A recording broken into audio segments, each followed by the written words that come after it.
The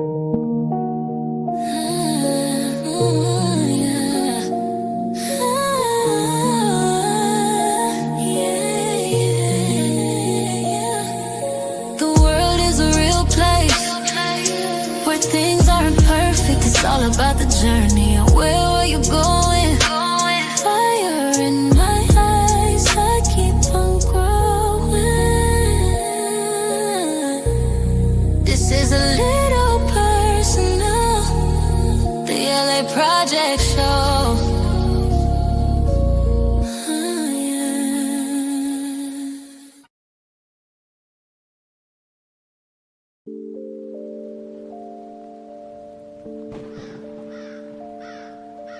Doctor?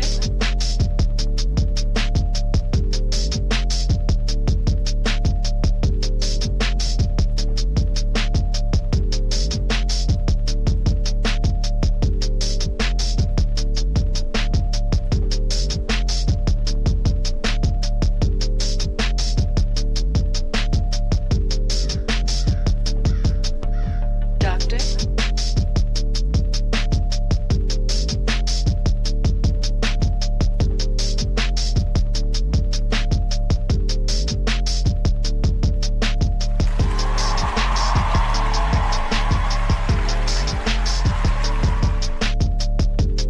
What's up, everybody? Welcome to the show. Oh, I'm small. Okay.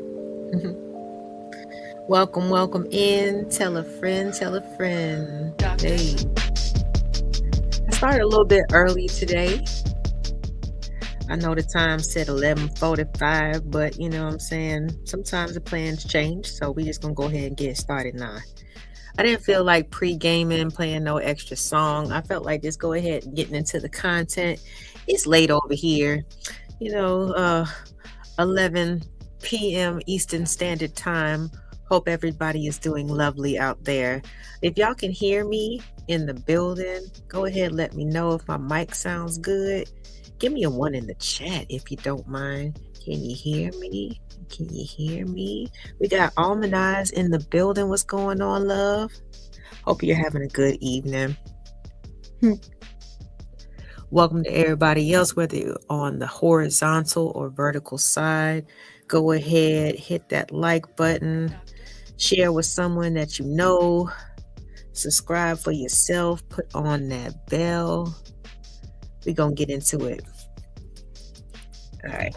Just want to make sure that my sound is good. Probably turn it down just a little bit more. A little bit more. Hey. Okay. All right. So we're going to go ahead and get into it. Again, I know I normally play my pregame song, try to pick something a little different that will fit the mood, but I didn't, like I said, I didn't feel like dragging it out. I didn't feel like cutting it out later after the show got over. So yeah, I just wanted to go ahead and get started with the show. Now, I get it. Yeah, the title is provocative, right? And definitely the thumbnail. Now, it's just something that I was just wondering. I was just pondering.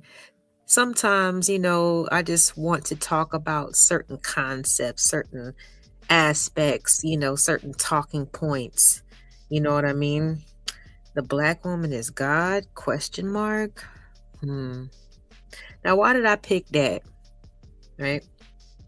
Well, according to AI, there was somebody who asked on behalf of the sistren, on behalf of the sisterhood, okay, to see collectively what AI had to say about the obsession with Black women. And that's just how she chose to put it. All right, so don't blame me, but we're going to review it. We're going to go over it. Let's see who else we got in the building. We got Eugene Steele in the house. What's going on? Hope you're doing good. We got Truth in here. What's going on, man? What up? What up? Hope you're doing well. You and the family. All right. So, yeah, again, I wanted to kind of I had a video. There's some things that, I get all different types of stuff that come across my algorithm. Sometimes it's situations or issues that deal with specifically men or women.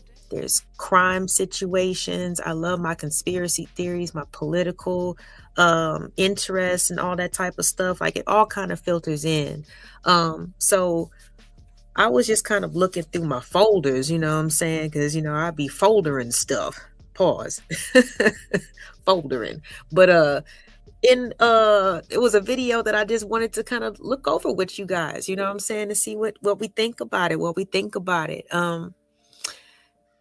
I want to say maybe about a couple years ago, overall, I think it was a gentleman, a brother, you know what I'm saying, who asked AI, I think, what was so threatening, or basically what was a special thing about African Americans. And it was insightful. I wish I could find that original reference in terms of what AI said. But of course, it highlighted a lot of our good qualities, which you don't really hear too much, or too often as we would need to, or what we would like to, you know what I'm saying?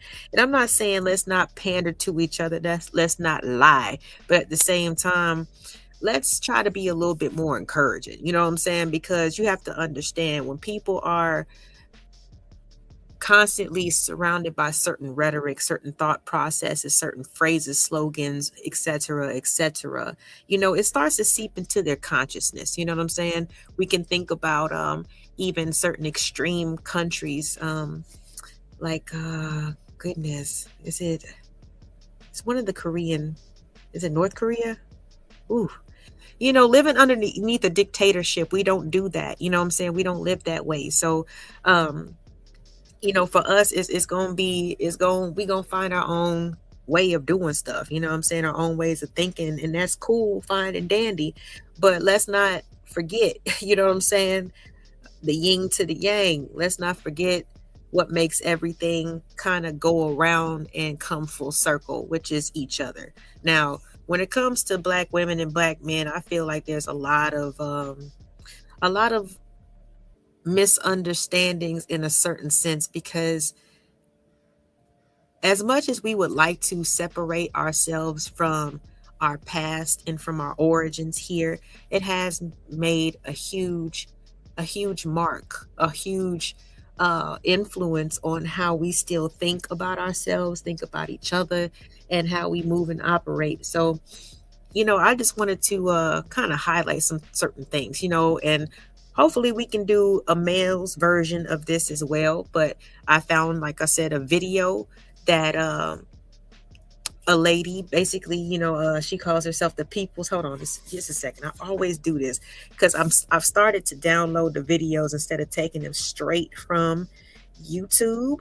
But this video, oh my goodness, I hate when I do this. Hold on just a second, y'all. Give me 1 second. The People's Reporter. The People's Reporter, that is the name of her channel, right? Now, another thing that kind of sparked me or inspired me to to kind of include this into this video was what I witnessed the other night, man. Now, I get it, like online especially, we can be pretty vicious to each other, but I stand on this 1,000%. There is an obsession, is an over pursuing of criticism towards Black women in these spaces, Black women in general.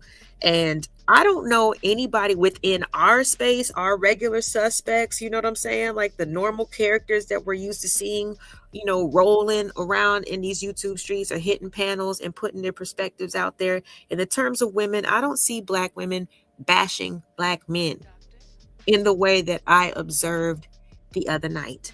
Okay. And this is not the first time that I've heard stuff like this. So whenever I say we don't do y'all like that, we don't do y'all like that. But it made me start to wonder, why is so much put on us, so much importance, so much emphasis, so much expectations put on the Black woman, right?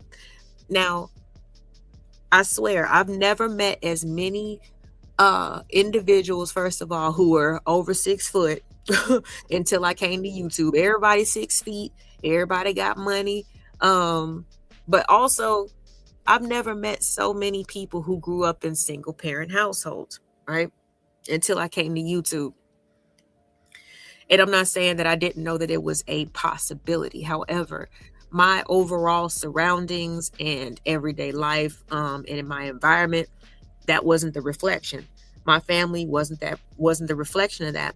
You know, I don't think that, see him. Yeah, all of my aunts and uncles were married pretty much to their high school sweethearts or shortly after that. And they're still married to this day if their partners haven't passed on. So, it's just what I'm personally used to. But when I started coming online, there's certain things that I would hear, and the emphasis and the blame and the finger pointing and the accountability always goes to the Black woman, right? Now, I'm not saying that there shouldn't be anything that needs to be fixed. You know what I'm saying? That's not what I'm saying. However, I started to notice a very lopsided perspective when it comes to the critique. All right. That's all I'm saying. It was day in, day out. And it's just like, okay, how much can I be like bamboo in order to just level with someone to get them to understand what I'm saying? Because at a certain point in time, I'm going to start to compromise myself, because even I know the goddamn truth. I've lived as a Black woman all my life. Okay. And so are the women before me. So I'm not sure exactly what else I'm supposed to know and identify with besides with my own. So there's a certain degree where I can empathize and I can understand where a Black man is coming from, but damn, like the outcome of lack of leadership in the younger generations, of Black men, that's Black women's fault. If we stayed and we tried our best to raise you, that's our fault. If we decided to give you up for adoption, that's our fault. If unfortunately they decide to AB, that's our fault. Like our attitudes are our fault. The fact that we are trying to do better and are doing better for ourselves, that's our fault. Like everything is our fault. Children, especially if they are ever produced, you would think that there was nobody else that was included in that situation, right? But like I said, the more and more that I start to have conversations on these panels, I hear the response from grown men that, well, we just do what you let us do. Let's forget about us caring about our own bodies. Let's forget about being adults and knowing the ramifications of our actions. Let's forget about the possible life that we can bring into the world and the effect it would be on us when we decide to leave. Okay. Like, let's keep it real. That was one of the most sickening things I think I've heard in a long time. We do what you let us do. But ever since I can remember, men in patriarchy was like, that was the thing. When my mother graduated from high school, that's when women were first allowed to have bank accounts and credit cards in ways of taking care of themselves. So it's always been up to a man up until then. So it was surprising for me to hear that our leaders, the people that we're supposed to be following, they do what we let them do. So they're no longer in control. I went on to hear commentary about absentee parents and especially absentee fathers, right? Shouts out to Candy Cane. Thank you, love. Great show earlier today. We start to hear subjects about absentee parents, and the rhetoric is, if dad wasn't there, you can't blame the parent that wasn't there. To me, I feel like you always can, because there's a huge detriment. There's a huge hole that's missing in terms of the role of the father. It shouts out to everybody in the building. We got Nightish in this thing. What's going on? H&M, what's going on? Everybody make sure that y'all hit that like button on the way in. That is absolutely free. Okay, appreciate the Candy Raid. Candy Raid. Okay, we gotta start making that a thing. Forget the Candy Rain. It's a Candy Raid over here. All right. Let's help keep independent conversations alive. Y'all like to contribute to the show or to the channel in any type of way. It's $ the LA Project. That's on Cash App, PayPal, and Venmo. All right. So we are going to get back to this. Let me just make sure really fast that my music is not too loud. Okay, just turn down just a little bit. All right, so Mr. DJ Music, how are you doing, my brother? Great to see you. All right, so yeah, I'm just getting back to the whole essence of just what I've observed. I didn't know that, so much was riding upon the backs of Black women in terms of the community, in terms of the success or failure, but it seems like everything it comes back to us. And going back to the absentee father piece really fast, I just wanted to add really quick, and I've talked about this on different panels before. It's really disappointing sometimes how much I hear Black men diminish and downplay the actual role of the father in the household. Of course it matters if you're there, man. Of course you can blame that person who choose to leave you.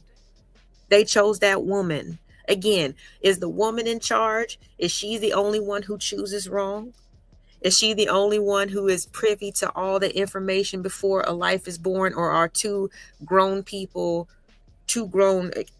consenting adults engaging into an activity that they both know what the consequences could be? But sometimes that's how it goes, when you look at a certain entity or archetype in a certain way. That's why I had to ask the question, is the Black woman God? Hold on. Let me get it back up here, because what I'm saying, I be doing my little 1-2s, to try to just prove and drive my point, in there. Pause. Because I don't always have a lot of time to to do all the editing, snapping, and all that type of stuff. So yeah, that's why I asked if the Black woman is God, because again, the expectations and the importance and the blame, you know what I mean, it's solely attributed to us in so many ways. Yeah. Juju, what's going on? Hey, sweetie. We got Liberated Soul in here. What's going on, man? He said, watch out. I know it's coming. I know it's coming, right? But yeah, this kind of makes me think. I mean, I can remember being, because I grew up to be a Christian, right? And when things don't go your way, what I'm saying, especially when you've been a quote unquote good person, you've tried to do all the good things or the right things, and bad things still happen to you. You know what I'm saying? It makes you kind of, depending on where you are in life, you might lash out, you know what I'm saying, a bit. And let me give you an example. Hold on. We got the original YM in the building. Thank you, love. This is just, something to mull over, something to kind of talk about or entertain. You know what I'm saying? And the only reason why I ask it really is, like I said, is everything up to us in terms of the community, the outcome of the family, the determination of a relationship lasts or not, a marriage lasts or not? Is it all on a woman? See, when you pick an archetype or you pick a being, to kind of hold in a certain reverence, you know what I mean? Yes, it's heartbreaking when you feel like you don't get what you want or what you deserve from such or said archetype. And again, let me get into, I guess, a personal anecdote, right? Now, I've said this before on my channel, and again, welcome to everybody that's new, that's watching right now. Make sure that y'all hit that like button, y'all. Engage in the chat. Let me know how you feeling. But if you are new, yeah, this is something that I've shared on my channel before. I definitely had thoughts and reservations about my creator. You know, I was raised a Christian, participated in church ever since I was 7 years old. I was a soloist in choir, youth usher, part of youth ministry. Um, my dad was in charge of the sound system and recording all the services, and my mom, she was in charge of the bookstore. And also, she was a photographer. So when everybody got baptized, she would take your picture and put it on the wall of fame. We were very involved. When I was young, I thought that if I just did what I was told, what I was taught, you know, I was a good person, that things would go the way that they were supposed to go, right? But then when I was 16, we had just moved to a different state. I didn't know anybody. And my father was diagnosed terminally with cancer. And he passed away at home, you know, just like everybody says, with their kids around the bedside. But that shit was traumatic. And I can laugh about it now because that was a while ago. But at the time, as a kid, I could not understand how God could let that happen to me. You know, how, you know, I'm thinking I'm doing everything that I'm supposed to be doing, right? I'm going to church, you know what I'm saying? 5-6 days out the week, we're all very involved. And yet this still happens. You know, it's like because I was taught and I was raised to hold, you know, where I was taught the source of everything came from God in a certain reverence, right? And I just remember how disappointed and angry I was being a kid, you know? But I bring that up to say again, when we see as much vitriol and hate sometimes for the Black woman, I'm just like, are we God? Like, what is the purpose or where is the source of this type of hatred? I appreciate that, Candy. What's up, Black TV? Yo, what's going on? Welcome to the show. Hope you've been doing well, having a great summer, enjoying yourself, but staying out that heat, my brother. Everybody stay hydrated, please, and thank you. All right, so I wanted to bring something up really quick because, like I said, a lot of us, you know, in terms of the ladies in this space, we're opinionated. If you ask us certain questions, we are going to answer honestly. I don't know any woman who gets up on a panel just to intentionally lie. You know what I'm saying? I get it. There's different channels and different types of, styles. We're not really on the debate side. We're more on the organic conversation side. We're more on the introspective side. And that's not no diss to nobody else, but we try to stay away from the talking points, you know what I'm saying? And just really more come from a personal standpoint. At least that's what I've noticed anyway. So I feel like most of us have been pretty genuine, and it makes me frustrated. I don't know about the rest of the ladies, but whenever we get asked a question and we answer, it's automatically cap.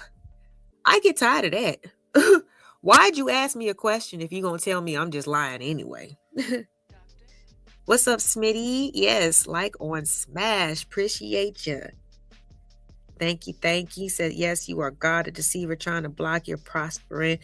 Well, you know, like I said, I like to more just ask questions and get, get the different perspectives going so we can actually, when we say things sometimes, I think that a lot of people don't really think about 100% what they're saying, because if you're saying one thing definitively, and like I said, I can go back to, like I said, absentee parents.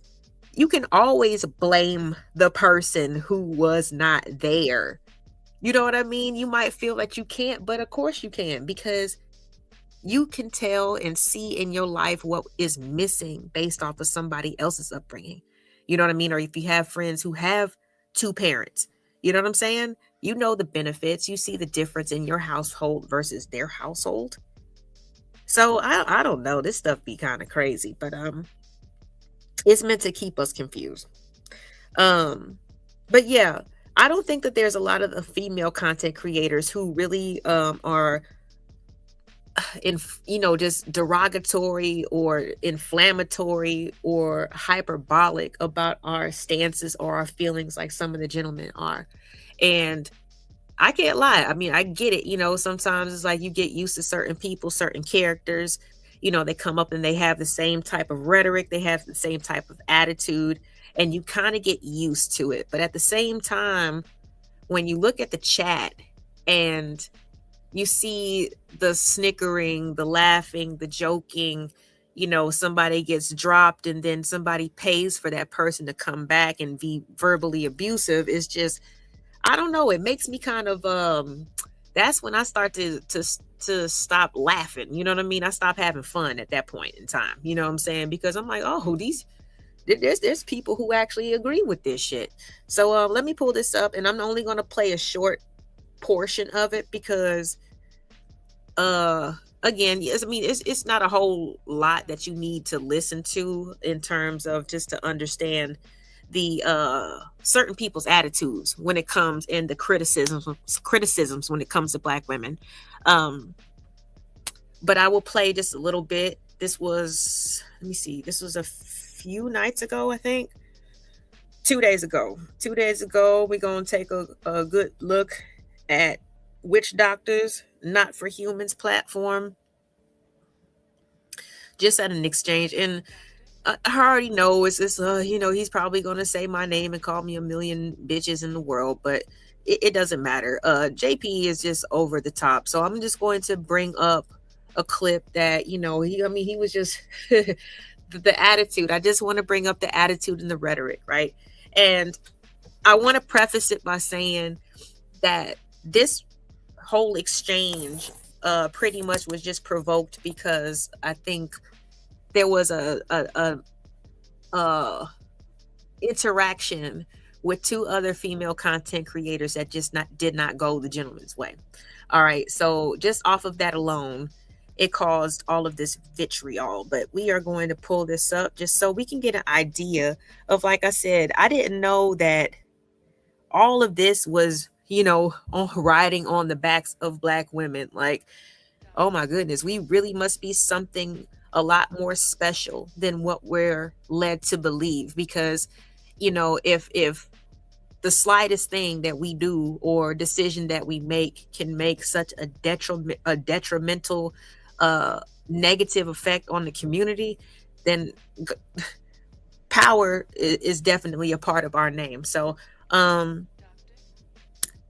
let me go ahead and pull this up really quick, and I'm not going to play that much. This is a members only stream, so y'all gonna have to cop your own membership, you know what I'm saying, to see the rest.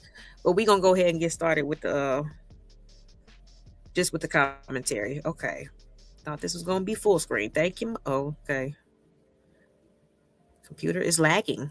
Give me 1 second, y'all. There we go. You think they was trying to send you to the, because I saw you up here, you was defending her, and she acknowledged that you was defending her. Name still, like, that made you feel some type of way that you was. I wish I wouldn't ever done it. I don't defend bear wenches or people that commit treasons. I have no. All right, so he had a disagreement with two female content creators who happen to be Black women, and immediately they're bed wenches because it didn't go the way that he wanted to. But for them, I don't know if they bed wenches. I don't know if they slept with it. Nah, they not. And I'm because they is, but they is game over here, right, DJ? I'm gonna keep it a G. When I was up there on their panel one time when he came up, and he seemed he didn't say anything racial when I was up there. When I was up there, he didn't say. It's not about racial. It's not about racial. I didn't know him from a hole in the wall, and he talking about slug brain and involving himself in shit that he didn't know. So And I gotta be real, you know what I'm saying? Like, there's a lot of harsh things that are said on any given panel at any given time. I mean, we can't. That's the one thing that gets tough. You know what I'm saying? Because there's a difference when there's a repeated offender, versus someone who occasionally, like, when they're cool, but then they got the ability to slip out some slick shit. You know what I'm saying? It's like nothing that you can do about it but hope that nobody else heard, right? So as a channel holder, it's like I get it. It's a little tricky, right? But in terms of this whole, like I said, where all of this vitriol came from, like, is it simply because there was a personality that you didn't really know how to handle or deal with? And I've noticed this, because whenever there's a non-melanated woman that comes on one of these panels and has the nerve to tell black women how they need to be treating their men and how they need to be acting in with their femininity and all that stuff, the black men, they gobble this shit up. But whenever, and even shouts out to my homie Flow State, you know what I'm saying? He's another vanilla brother from Wahala. You feel me? Like, he's from the other side of YouTube, but he can hang with these people. But at the same time, that's the imbalance that we're talking about. If we're talking about a Luna, or one of these other, like I said, Middle Eastern or non-black women that come onto these black panels and give their advice about how black women should be conducting themselves, then I don't see what the problem is with having white men, you know what I'm saying, come on the panel. Now, I'm not sure exactly what happened in this exchange, but come on, y'all. We see the person or the individual that is in question, okay? It doesn't take much to offend him. I've offended him and got told that I should be basically deleted off the earth because I have biracial children. Like, it does not matter, and it doesn't take much with this individual, okay? So it bothers me sometimes, like I said, the sensitivity and the hyperbolic statements and violent statements that are made towards black women. Yeah, Jude, this was disgusting to me. It was disgusting to me. And it went on for longer than I thought it would. But again, we're just going to use this as a case study, because I don't want to hear anything else about black women talking bad about black men, when this is the type of stuff is, that lives in a lot of other people's minds. There's a lot of these people out here. He's just bold enough to say it online. It's the fact that, it's not about but okay, look. It's everything leading up to that. First off, like, every time we do a review over there, they always gotta put up white men to come and teach us, educate us. Hold on, I don't even. So that's one. Everything they take everything what white people say. Talking about. Because again, it's not the show cannot be about one panelist or things like that. Like, you got to think about the channel holder. Me personally, like, I like a mixed panel.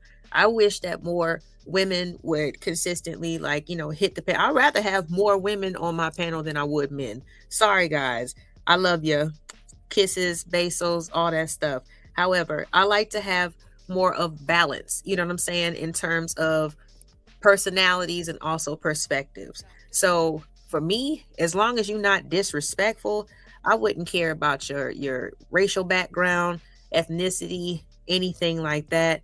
I have no problems with accents. You know what I'm saying? Like, I've heard so many different, like, just preferences in terms of who folks would like to talk with, but yet you volunteered to hit the link on a panel that wasn't full of your people. Like, you cannot expect the red carpet to be rolled out and everything go your way, right? Because you never know what that channel holder, what their goal is in terms of for their channel. They might not want to stick to the same people that frequent all these channels. They might want to, venture out and find more people on TikTok or through Facebook or whatever and bring them over to YouTube. And then you got YouTube people, acting like they got a problem with them being there when this ain't your motherfucking channel.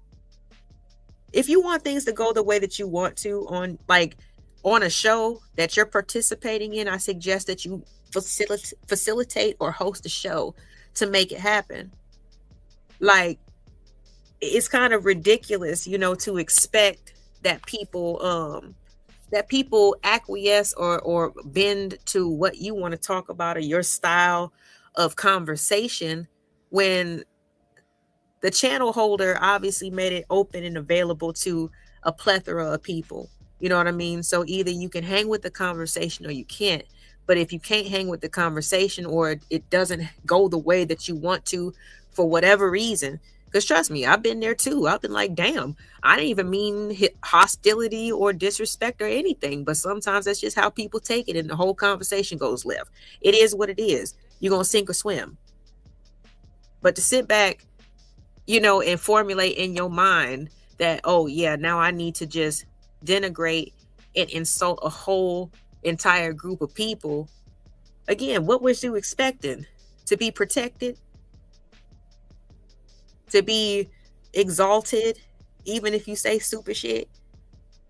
Like that's not how life works, my guy. Like, and that's just to anybody that's listening, you know what I'm saying? Because there's been a lot of sensitivity in terms of panels and stuff like that. And I'm not like, I don't know. I mean, I even be kind of sensitive sometimes. I'll be like, shit, fuck this. Like, if I don't feel welcome or if I feel like it's constant like scrutiny and everything that I say is put underneath a microscope, but everything that, you know, this person says is is all good and laughing. Okay, well, I see that I'm not appreciated. I will take my talents elsewhere. You know, that's just how I feel about it. It's not to see a whole group of people, you know what I'm saying, whether it be man or women, because it's been crazy. I've been getting little dashes and smoke and stuff from both genders these days, but it is what it is. You know, those are those individuals. To lump everybody up, like I said, to put such a high expectation on one group or archetype of person, it kind of is really telling who and what you think that we really are. You know what I'm saying? Because it would not be this serious. And I'm not, like I said, I'm not going to play too much about this. The rest of it is going to have to be looked at on members only. Then we'll get into the actual video of what AI said about the obsession with Black women. Let's go. Yeah, they do. No, they don't. They usually, actually, the white person, the white man. Biracial kids always have their daddies in their lives. And they don't mistreat the white man's kids. They don't call the white man kids ugly. They don't beat them because they look like their daddy. If anything, they always celebrate them. They always call them pretty. They always treat them like all the light-skinned kids having the name Freshest Clothes. That's not true. Oh, my dead mama grave, that's true. That's definitely not true. Like, I don't know where he like, I don't know where a lot of this information comes from. If you haven't traveled, you know what I'm saying, or you don't have access to people who live in different parts of the country, you know what I'm saying, like not even your relatives that fly in from different ends of the United States for a family reunion, like you don't know any, you know what I'm saying, like you don't got no experience besides exactly what you're surrounded by, your environment, your block. People need to really get out and travel, like straight up, especially Black people. Okay, if you don't like to read, which I know a lot of niggas don't like to read, you know what I'm saying? Then go ahead, make that money and get your ass on a plane. Go visit somebody, you know what I'm saying? Let them show you around and just pay attention to how people move, because it's all gonna be different, man. But the obsession and calling it treason is crazy, especially if you gonna threaten and dangle a bullshit carrot in front of Black women's faces, talking about, well, if you don't nibble this, if you don't take this little crumb I give you, then sure, I'll give it to Maria, I'll give it to Becky, she's better. Okay, bye-bye. But if a Black woman, you know, for whatever reason, because let's keep it real. I know that the trick in the gag is that, you know, it must be low self-esteem, or, you know, you love your oppressors or whatever. I mean, how about actually falling in love? Does that only happen to Black men, where they fall in love with other races of women? It's impossible for Black women to fall in love with other races of men and for other races of men to fall in love with Black women? Like, what are we really saying? Again, I don't think a lot of people think about what they say. They're just too busy trying to make a point. They're too busy trying to offend the other party and to, boost up whatever's, whatever category that they fit into. It is weak. You know what I'm saying? To me, it's weak. And it doesn't matter if it comes from a man's side or from a woman's side. It's weak. You know what I'm saying? It's not that, this is not the 1950s where, actual trajectory of your life might depend on something as stupid as your skin tone. This is 2026. Don't nobody give a damn about that shit no more. We got people from all different parts of the world coming over here to live. And a lot of them are darker than us. So we're not worried about the fetishizing, like actually like wanting to have a child with light eyes and a certain aesthetic or whatever. Like, that's not what people are trying to do. That's not, because we don't have to do that. I think we've loved each other and well, not each other. We've loved ourselves in terms of who we are, our features, our haves and our have-nots individually enough to be comfortable with reproducing what we look like.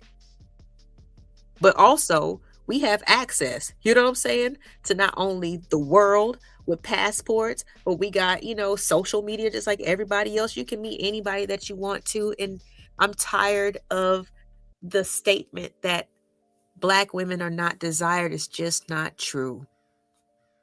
It's just not true.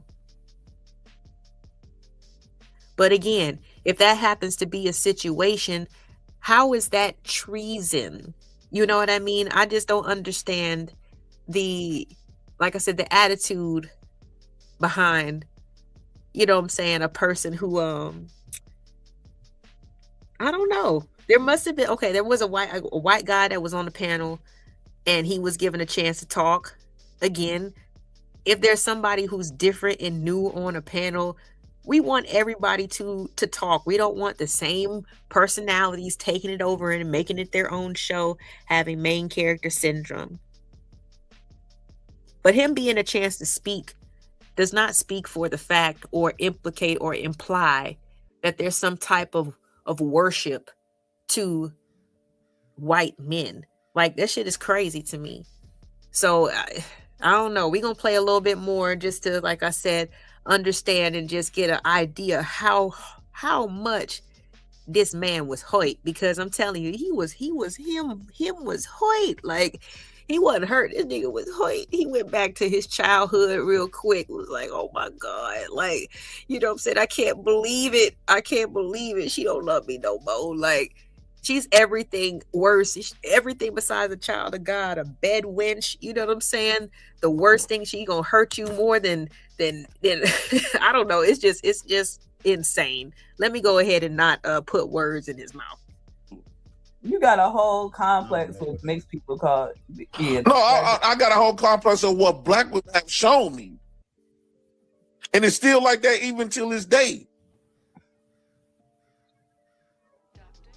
So why? That's everything of an enemy Black women have done it to Black men and his children.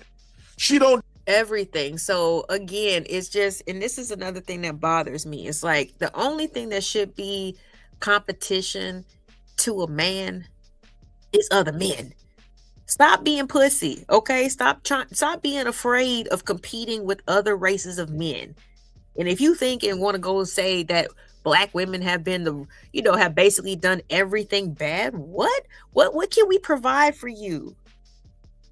What can we provide for you behind enemy lines? Okay? Like, this shit is getting old and tired, okay? It's old and tired. We was right there with y'all, dealing with a lot of shit. Being vulnerable to way more than y'all, okay? Because we had our sexuality. Most white men did not want y'all's booty, okay? But they was damn sure, checking for us. And it wasn't because, oh my goodness, like, women are just so hypersexual. No, we was fine as hell, okay? and they was in a position to take it, and they obviously knew that y'all wasn't gonna do shit about it. But you see how it gets flipped. So again, there must be something extraordinary about us for the expectations to be so high, for the criticism to be so high. But yet when it comes to self-reflection, when it comes to even correcting or even saying what other men need to be doing, oh well shoot, she let me do it. Y'all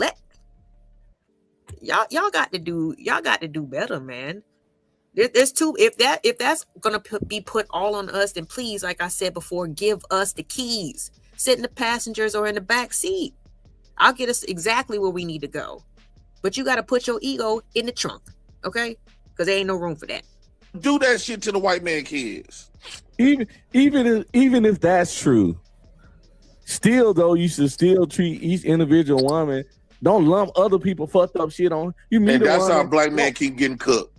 Because you don't stand on. We don't stand on nothing. That's why we always gonna get cooked. I ain't saying don't have your radar on, your guard up, your antennas up. Man, they already done proved to you for 100 years. It's a reason why every time you gotta give black women NDAs. It's a reason why you gotta come up with cameras.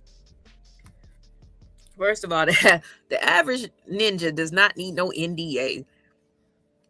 Don't get your life in a celebrity's life confused and mixed up.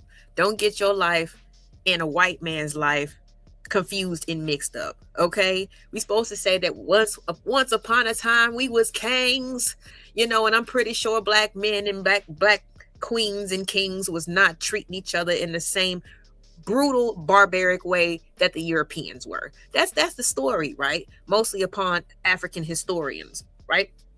But when we got to westernized, the women aren't the only ones, obviously, who got westernized, right?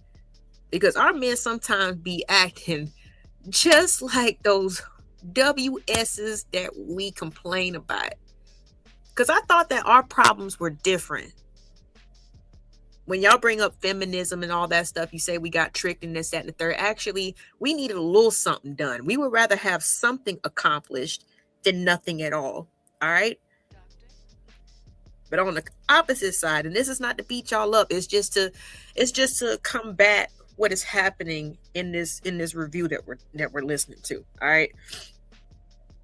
Conversely, again, if all of these things, if women, black women especially, even though we were persecuted right along with you, right alongside with you, we're just as vulnerable as you, sometimes had to raise our families by ourselves because they took y'all out, like all kinds of stuff. We had to deal with all that shit. But we somehow are like the biggest enemy and did the most damage than the other races of men who you are big enough and strong enough to compete against. Brother, you're gonna have to come a little better than that. You know what I'm saying? Like you really are. This is not even adding up.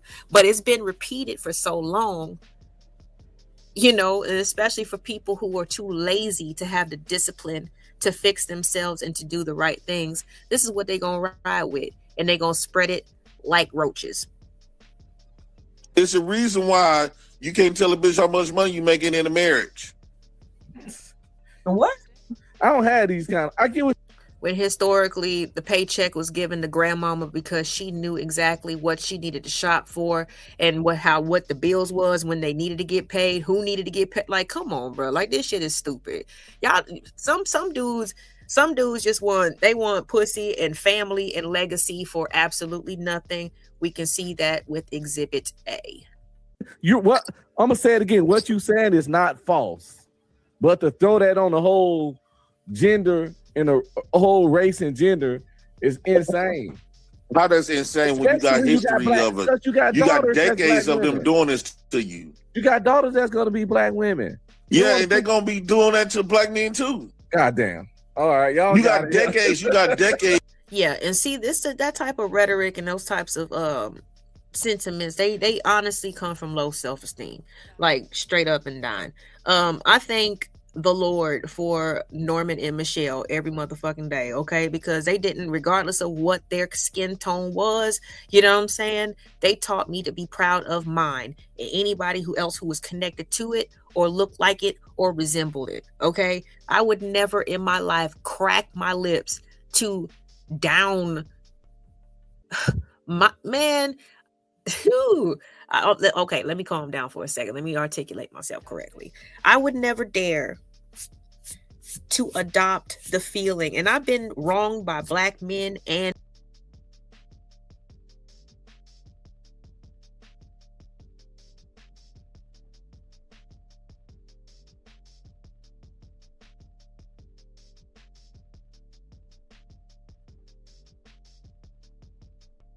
Doctor.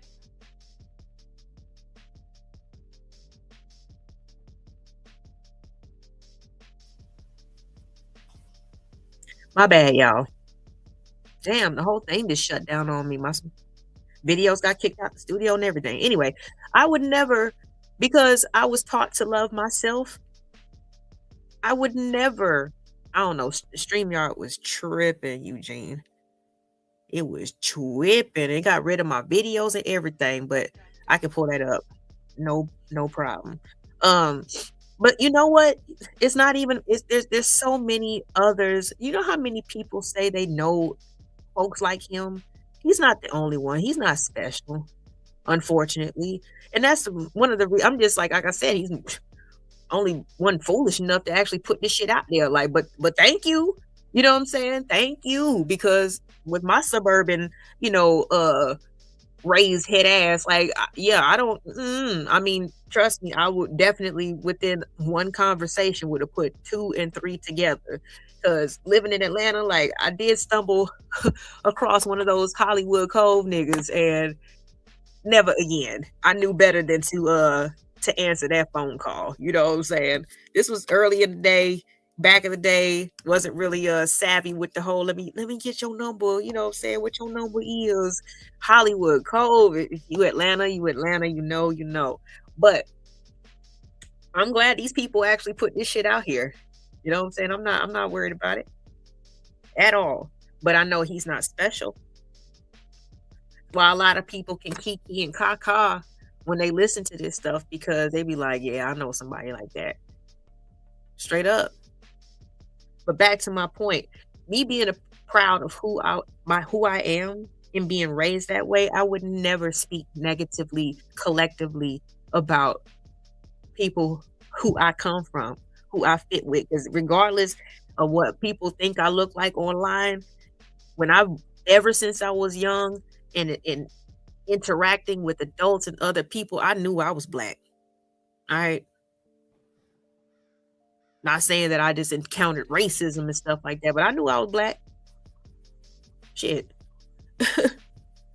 I definitely knew. So let me go ahead and pull this back up. My bad, y'all. We're just going to play a little bit more, and then we're going to get into AI, I swear. We're going to flip the narrative in about 3 minutes.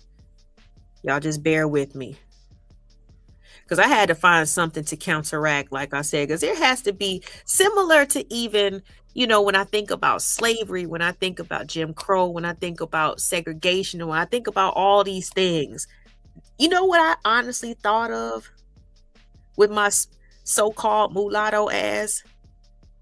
I thought to myself, there must be something extremely powerful about us to make the whole world go to such lengths to hold us back and hold us down and stop us from achieving and stop us from having equality, because they knew if we was on that even playing field, we would take that ball and sprint and like blast off into the atmosphere. We would take the fuck off. That's always what I thought, because my self-esteem of myself and my people is that fucking high. And it just lets you know, when you hear stuff like this, when you hear, black folks who speak negatively about their own race or of opposite sex or whatever, it's a self-esteem problem. And they don't have to be a woman to speak negatively about women. He came from a woman. He was raised by women. He has and is raising young women. Think about that. You got decades of black women who have committed treason. Like, bro, it's put like this: it's more black women that will fuck you over as a black man than not. And then the days that we living in, and I'm sorry, just real quick, I could have swore it was the white women, and I'm shouts out to my white women out there if anybody's watching, listening, looking, but I could have swore it was them who made black men and black women quote unquote strange fruit. But I digress. Let's continue. they're not more on no black man's program. There's no more Black Panther black women. These black women today is not considered to be on your program. They try their best to look everything else but you. You can't even tell these women is black no more. They don't wear the nappy hair that looks like you. They try to emulate and look just like a white. I don't like the word nappy, first of all. So the fact that he says that you don't like your nappy, I mean, I don't think anybody likes nappy hair. You know what I'm saying? They like their hair. You know what I'm saying? And it you can detangle and do all that stuff, but if you got that 4C, it's gonna do what it's gonna do. It doesn't make it nappy. I can't stand that word. Okay, I can't. And to make it look like Europeans, again, we're forgetting about history. We're forgetting about, when our, especially like I said in the 70s when, it was, a lot more black women introduced into the workforce and stuff like that. I know my mom, she had a government job. She couldn't keep her afro that long. She had to put some that creamy crack in there, that perm, you know what I'm saying? Because black women's hair is so beautiful in its natural state that unfortunately in the corporate world, it's seen as distracting. Did you know that? Yeah. So further proof, black women, that you're not the least desired. Okay. Your hair even draws attention. It's not because it's quote unquote nappy. It's because it has volume. It's because it can be manipulated any way that you want it to if you set it into place the night before or at least a couple hours ahead of time. Okay. Like, yes, when it gets wet, it curls up like a Jerry, you know what I'm saying? Like a Jerry curl. And then when it dries up, it raises up to the sun like a halo. Our hair is magic. Okay. It's distracting. And back in the 70s and the 80s, if you wanted a quote unquote good job, a good profession, you had to kind of sacrifice that.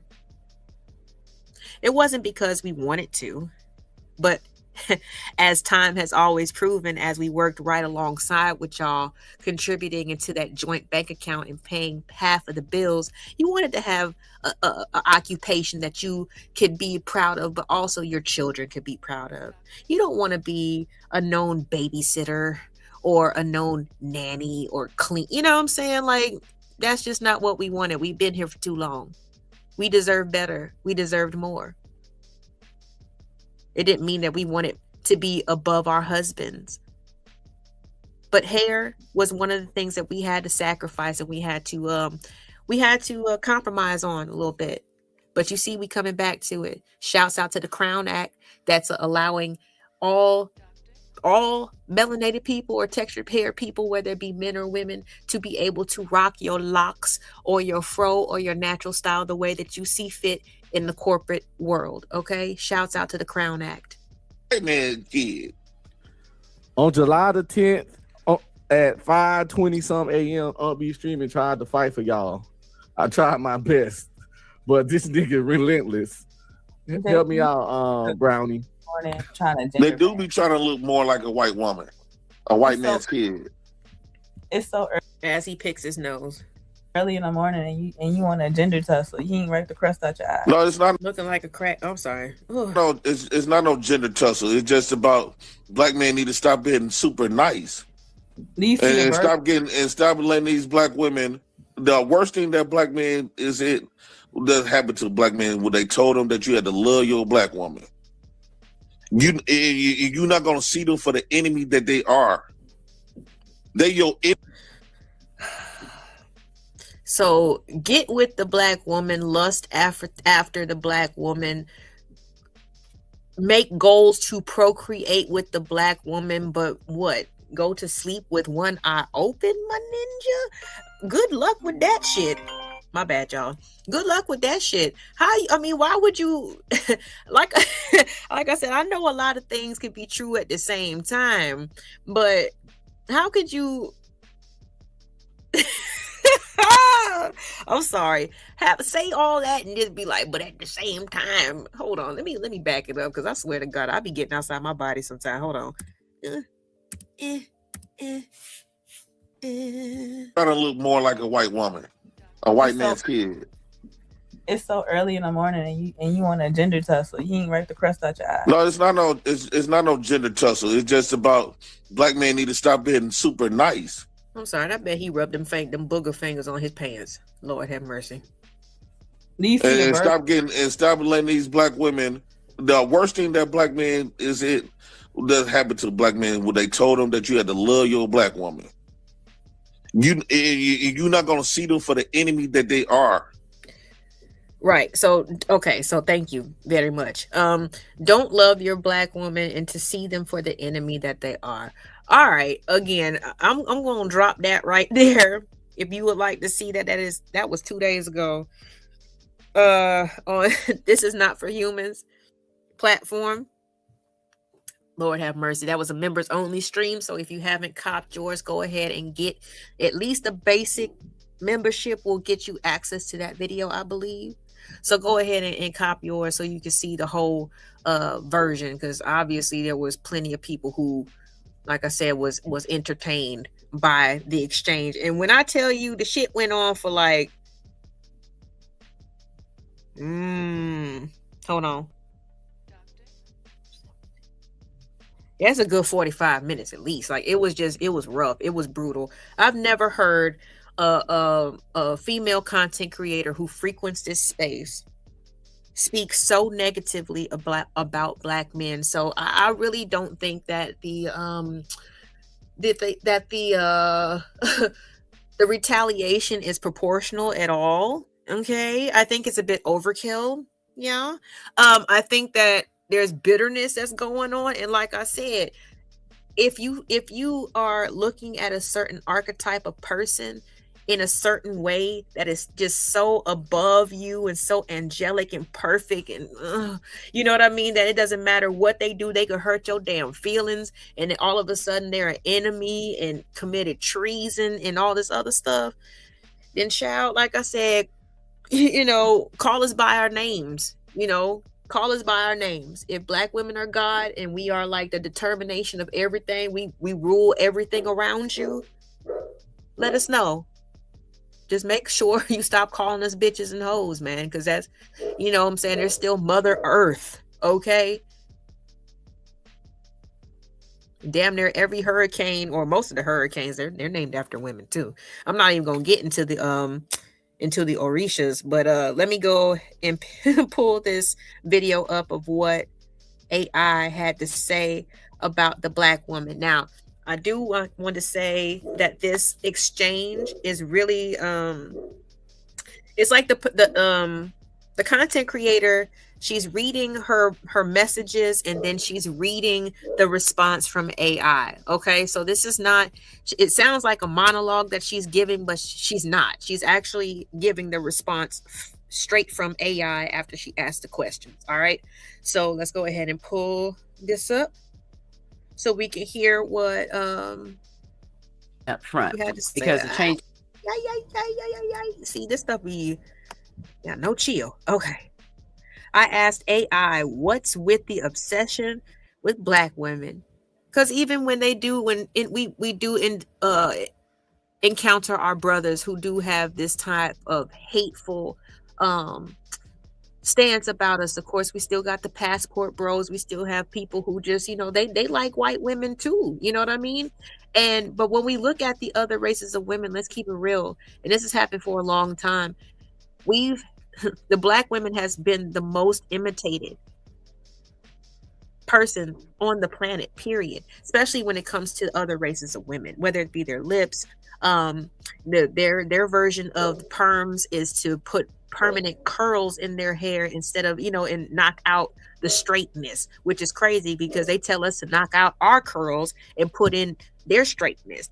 It's just reverse poison. It's crazy. Now we got different surgeries. They starting to, start doing certain exercises and getting surgeries and all kinds of stuff. Like, we are the most tanning. Let's not even forget about that. So we are some of the most imitated on the planet. But at the same time, when it comes to our own men, we're told that we're the least attractive. I don't know how I can deal with that. Like I said, I get it. You might be hurt by, some of the archetypes and the individuals in your life that were women. We didn't always have, people didn't always have the best mothers or the best examples. And I'm, like I said, I listen, you know what I'm saying? In those situations, that's when I shut the fuck up and I listen. I don't tell people that they're lying. So it's like, when women do the same thing and they put their stories out there, when they tell their truths and they're told that they're capping, I think that's very disrespectful, because if you don't get that type of response, especially from the individuals that you're comfortable with and you have certain conversations with on these panels, then you don't need to be talking to them at all. You know what I'm saying? Like, if you just think that everything that they say is going to be a fucking lie, but I understand it's not all women that's wrapped too tight. You know what I'm saying? There's not all mothers who are good, but come on, man. In general, that's what we're talking about. We're not talking about your block. We're not talking about your line of women or which you came from. We're not talking about the girls that you went to school with. We're not talking about none of that shit. We're talking, what I'm saying, in general. And a lot of us don't know people in general. Hopefully we can still just learn. But putting so much emphasis on one group is and probably, like I said, in hopes to take responsibility off of yourself, is just, I don't know, man. I don't know what to think about that. We got narratives and dialogues in the building. What's up with you, brother? Hope that you're doing good. You got the trench coat on and the fedora, like sneaking and geeking. What's going on? I'm just playing. All right, let's get into this video. Again, this is a content creator, Larissa, the People's Reporter. The People's Reporter, that is the name of her channel. And she's asking AI, what is the obsession with Black women? And she's going to read her questions and then read the answers that AI provided for her. Let's go. Let me tell you something right up front, because it changes how you hear everything else forthcoming, right? What you're feeling, the loud, the ghetto, the ugly, the I'm so tired of seeing them, the they're not even that smart. None of that is new. And treating it like it's new is actually part of how it survives. This is one of the oldest pieces of machinery this country has ever built. It's manufactured on purpose for a reason. And it's So when she's speaking like this, she's speaking from AI's perspective, not her own, okay? been running so long that most of the people repeating it today have no idea they're reading off a cue card that's older than this divided states of America itself. So when people ask me, why now? Why are they coming out so hard right now? Right? Part of my answer is, it's not really now. It's always. What's changed is the volume. What's changed is the visibility. See, we'll get to that. But first, you need to understand the engine. Because once you see the engine, you ain't going to see this. The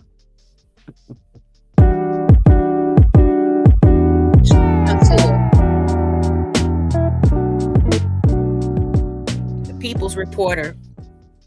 Well, hello, everybody. My name is Larissa, and I'm indeed the People's Reporter. Okay? Because I got to come report to my people. You understand. And some of y'all, the rest of y'all want to get on the train and, welcome. So all the new subscribers, welcome. Welcome. Wakanda forever. Wakanda forever. Yeah. For the subscribers that's already here. Listen, I so appreciate y'all. I don't know. Do you guys think that she's too light? I'm sorry, I'm being an asshole. Y'all think she too light-skinned to be talking about Wakanda forever? Because you know how colorist some of our people are. They be like, oh, she ain't even black for real. She because rather it just know. lets me know that what I'm bringing forth is really welcomed. And for that, I'm going to keep on keeping on. So that without any further ado, let's get into it. Now, I'm going to tell you something right now. Yes, I did ask AI this because, listen, we've been saying things for a very long time, and or we may have been enduring things for a very long time but could never put a name on it. And I am a strong believer that knowledge is power. Because, see, once we have that knowledge on how things came to be, right, which is the true nature of this nation, right? Yeah. Then things start to shift. Things starts to change. So that's why Yeah, that's a big thing, and that's one thing that I kind of like to think outside of the box with. It's easy to think about, and just focus on what's going on right here, but we got to think about how we got here, right? So I get it. It takes some work. Oh my God, you're not gonna sweat. It's gonna take work, but you ain't gonna sweat, baby. It's just gonna take some mental power. But if you are really interested, people, they put in energy and spend time on the things that they want to in life. So if you are ignorant about certain and when I say ignorant, just unbeknownst, like you just are unaware of certain things. I don't mean stupid, right? But if you're ignorant at this point in time in your life, you're kind of choosing to be, especially if you're going to keep complaining about certain dynamics that, you might not be able to control 100%, but you can do a little bit more work to understand how we got here. Because like I said, and I always believe that understanding brings tolerance. And that's one thing that we don't really have for each other. And it's like that stuff is crazy, because if nobody else knows what we've been through, it should be each other. But we give each other the hardest time of them all. But she said she looked like a young Mavis Staples. I know a place. Hey. Ain't nobody crying. Damn, I'll take you there, head ass. Oh my God. do what I do. Now listen, this one right here is going to be a little rough, all right? And it's going to be long. It's going to be a little rough. It's going to be long. So listen, if you need to pause it and come on back, then do that. All right, let's go on and get into it. Now here's the foundation. And I need you to really hear this part. All right? You ready? All right. White womanhood, yes. The whole idea of it was built as a contrast. It was built as your opposite, my opposite. So go all the way back. The picture of the ideal woman in America, right? Delicate, pure, soft-spoken, virtuous, beautiful by default, needing protection. That was a white invention. And here's the thing about the invention, right? It could not exist by itself. You cannot have a pure woman without an impure one to point at. You cannot have delicate. You got to have the yin with the yang, right? So in order for whatever tactic to work, you know what I'm saying, whether it be the economic game, the racial game, whatever, you got to put somebody on top. You got to have a contrast to whatever is good, right? So, what goes up must come down, as so above as above as so below. I think that's how it goes. So yeah, it was engineered, and as it was already said, it had nothing to do with white men. The actual face and focus of America was white women. So again, I don't understand. Like I said, if you disappointed by the sisters in your life, by the black women's in your life, then okay, fine. But just understand, okay, that the archetype of Western culture has always been the white woman. And I'm just saying it because that's just what it is. Okay, so the desire to, when you talk about the black women who I guess choose to date outside their race, first of all, there's more races than white. Okay, you know what I mean? And again, trying to sell the idea that black women are the least desired is just not true. Okay, it's just not true. Men in general just want to fuck. Okay, so it doesn't matter what race they are. If they're not trying to get married, they're not going to marry anybody. It doesn't matter if you were the best thing that they've ever come across. If they don't want to get married, they're not getting married. It has nothing to do with a specific type of woman. Men, you know what I'm saying? Well, unless you're just that type, you know what I'm saying? A woman to get down on your knee and propose or whatever, but still, he still got to say yes. And even if he still says yes, he still might, run his life the way he wants to, and not in the traditional way that you're expecting him to. So, it is what it is. But don't fall for the trap. You know what I'm saying? Because that wasn't, when it comes to the epitome of beauty, they just said what all the marketing, advertisement, all that stuff went towards. It was to protect and to perpetuate the soft and fragile image of the white woman. Without having somebody labeled as brutish. You cannot make beautiful the racial default without assigning somebody else to be the ugly. So they assigned us. Yeah, white femininity didn't just happen to sit next to the tearing down of black women. No, it was built out of it. We were the negative space. We were the outline they traced their own worth around. Yeah, their up required our down. You understand? So now follow me, because this is why it never feels like it stops, okay? When a woman participates in tearing black women down, whether she knows it or not, she is maintaining the foundation, her own status. I'm sorry, I had to pause that for a second, because again, that's always been something that's puzzled me, and I've never I will never understand it, and I ain't trying to. Okay, it doesn't matter if it's and who is it? I can't remember who that other young lady was the other night that I had reviewed, and she was just talking about, see, this is what's wrong with the sisterhood. You're the dumbest. You don't take care of your kids. And she's a black woman saying all this stuff. It's just like, sis, nobody believes you. Like right now, like nobody believes you. You's a black woman and you saying all this stuff against your own or against people who look exactly like you. Again, do you have high self-esteem? Do you come from good stock? Do you come from a line of women who have done admirable or respectable things? Obviously not, because I just will never understand. It's the same thing how I feel about black men. I've had great examples around me, so I will never, like I said, I know some men in general ain't shit, okay? But that's because they're not trying to be. And maybe they haven't been given the quote unquote incentive to be good, right? They haven't seen the goal or the benefit in themselves, right? Because especially for the people, like I got my stream out there, black unicorns, for my black unicorns out there, you know what I'm saying? My rare people, my one in a millions, you know what I'm saying? The ones who stand out in the crowd and can't really understand the degeneracy. My bad. Wow. Talking too fast. They can't understand that shit. You know what I'm saying? For all of y'all out there, it still wouldn't make sense. You know what I'm saying? For me to to look at black men or black women as trash when I know too many good ones. But again, if you don't know good ones, you could talk like this. Yeah, she definitely could be that type of person. Could be a panda bear. For sure.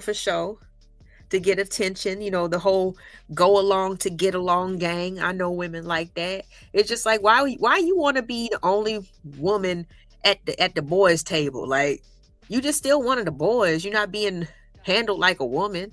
You know what I'm saying? They don't see you like that. They see you as a pushover. You know what I'm saying? And the rest of us see you as just weird. Who we got in here? Legend 55. He says, hello. Can you talk about black women in the beauty industry? I'm not sure in which capacity that you mean, but I mean, I do have a show that I did about plastic surgery. Give me a second. If you look on my live tab, you can see 3 weeks ago, I talked about the cost of beauty. I did talk about black women, mostly with cosmetic surgery and stuff like that. Those like I said, if you have any specific angle that you would like to see or hear about or whatever, you can let me know. But that's pretty vast and broad topic right there. Yeah, BBLs, some of them are killing folks for sure. I mean, shoot, I these people getting these young folks getting the veneers it smells like they got BBLs in their mouth. You know what I'm saying? Like all this stuff, all this unnatural stuff. Like again, it goes back to your foundation in terms of self-esteem. It goes back to self-esteem because you got to understand that a certain type of body, a certain type of look, aesthetic, it comes with experience, sometimes age, whatever, right? I'm pretty sure some of y'all guys can look at yourselves back in the early 2000s with those long nightshirt style white tees, you feel me? You know what I'm saying? With the jabot baggy ass shorts with all the pockets and stuff all over them. Like, boy, stop. And you would have been embarrassed just like the rest of us, depending on the time period and what the trends were. You know what I'm saying? Like, we all live and learn, and we figure out what works for us and what gets us the best responses, right? We got Miss Joy in the house. What's going on? Hey, sweetie. Yes, child. That shit was crazy. I didn't know it was that serious. I've never I don't know. Most of my friends, and even myself, I still got all my real teeth. I don't know about that life at all. But from how they described it, Coffee, since you know how they have to shave the teeth down to like cones, right? Like cones. What's going on, Gas Mask? I see you in here. How they have to shave their teeth down, right? And then they put this we had found it was a dental resin. Somebody said it was a dental resin that they fill the tooth with it's like a cap, and they put it over top of it. So it's like, but they don't necessarily brush and sanitize the teeth before they just put them caps on that shit. So yeah, like your teeth is kind of, sometimes they rot on the, they keep on deteriorating on the inside of that cap. You know what I'm saying? So they said if you don't floss after every meal, if you don't do your Listerine and stuff, they say the best thing for it is to get a water pick, which I suggest you definitely do that at home because that can get a little messy. But yeah, they said they got to do all that stuff just to cut the smell down, bro. That's some like 21-year-olds is getting this shit done. Like I said, once upon a time, it was cool to pass away with all your teeth. My grandma was 91 and she had all her damn teeth. You feel me? Like that was a badge of honor. Like you gonna have them bad boys just permanently in there where you can't take them out and soak them in a glass of Polident. You know what I'm saying? Like, yeah, they how you getting them clean for real? Yeah, every meal. It makes sense, okay? Because everything that glitters isn't gold. Gas Mask. That's the facade, the whole facade about plastic surgery. That shit look good till you go and grab you a handful of ass, and that shit feel like a bowling ball. You gonna be like, oh shit, you should have kept your, you know what I'm saying? You should have kept your little flat back. You know what I'm saying? I could have plumped it up. Some back shots gets the ass rounder. Squats do too. You know what I'm saying? But yeah, everything that glitters isn't gold. It should make sense to you. Sorry, I'm clowned tonight. Is standing on. That's not a personality flaw in one person. That's structural, right? Now watch this. Every single insult they throw is not random. Each one was forged to do a specific job. Let me show you the man. And the worst part of it, they say, I mean, as soon as they start talking, they can tell. They said it smelled like rotten flesh. I was like, God damn. A bridge? Okay. I'm not sure exactly what that. Okay. I think I know what that is. Okay. Is it permanent though? If it's permanent, I guess she would know that. She said, yeah. She said a water pick for sure. But even if you know what I'm saying, water picks are great in general. You got your own teeth or whatever. How come? Hold on. Somebody is in here and I can't see them. That means you blocked. How are you in here, King Pix? Because I can't see your comments at all. But I can see people talking to you. That's crazy.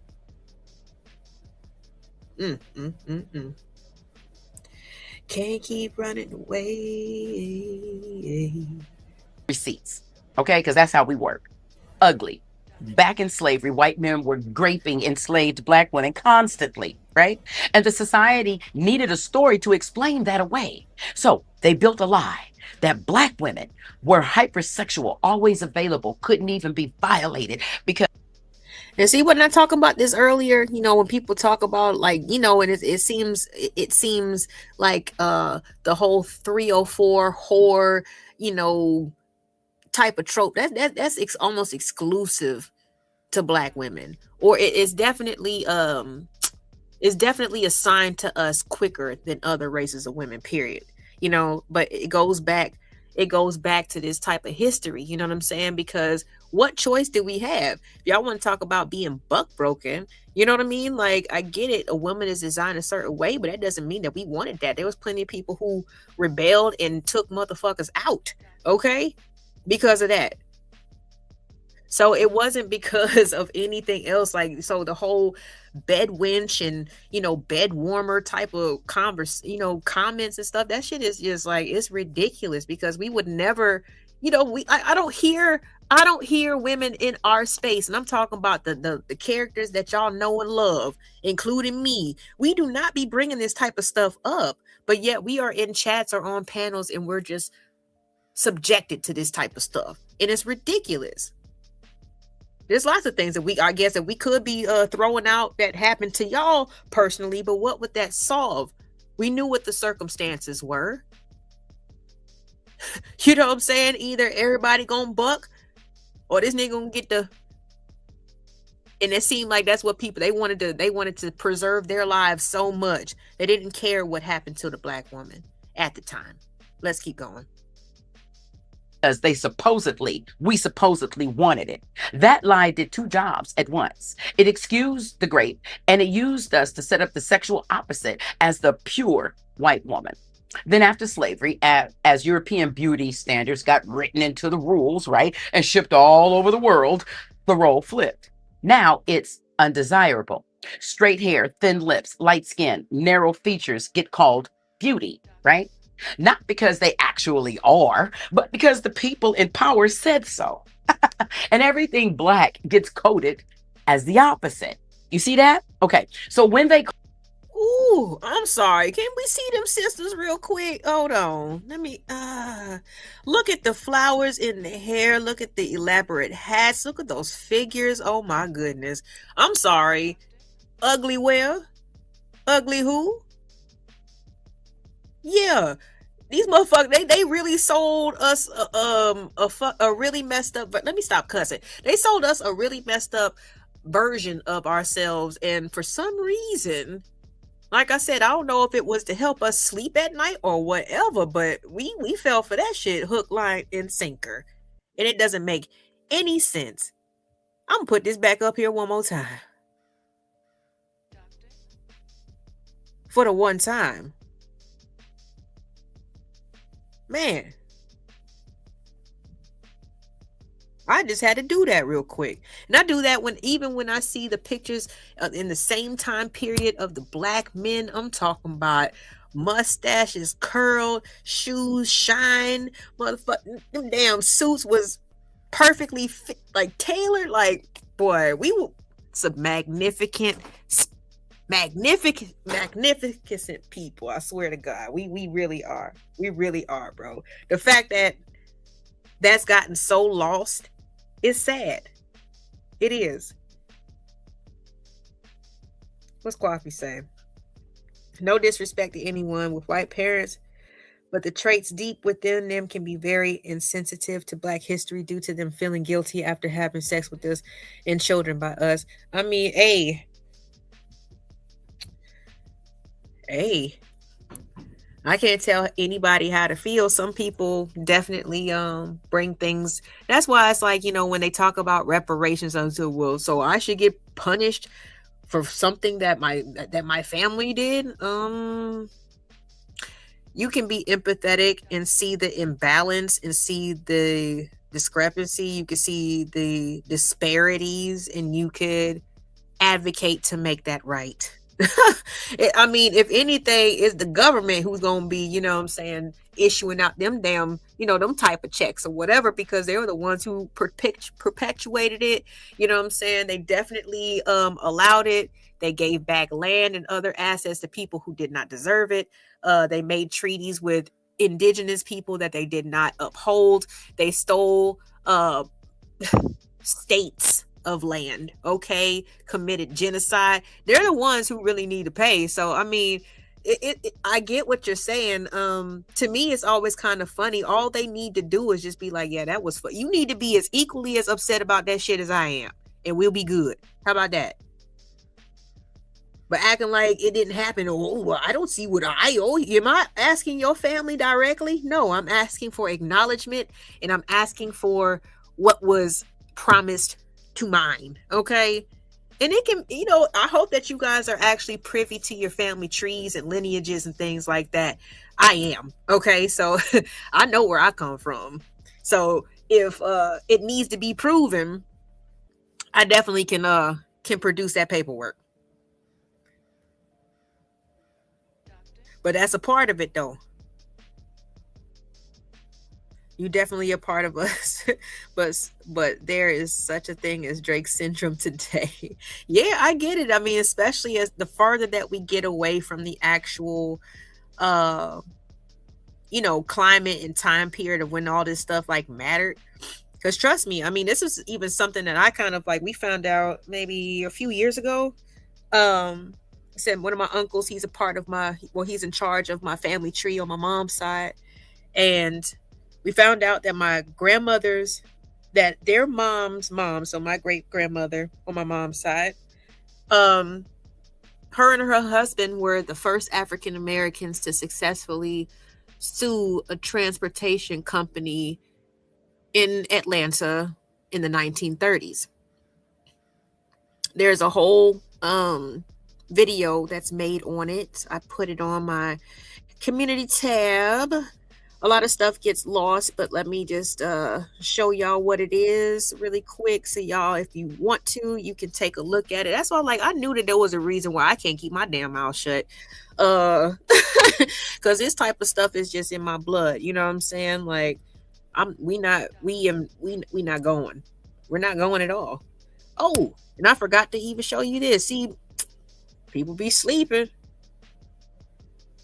Especially when it comes to the history, man. Like, let me see here.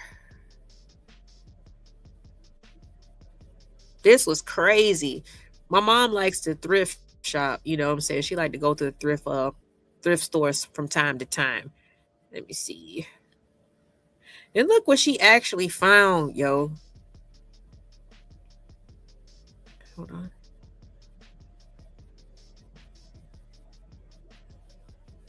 Look what she found, yo. This is an actual bottle of Madam C.J. Walker's pressing cream. And there's still product in this shit. I thought that was amazing.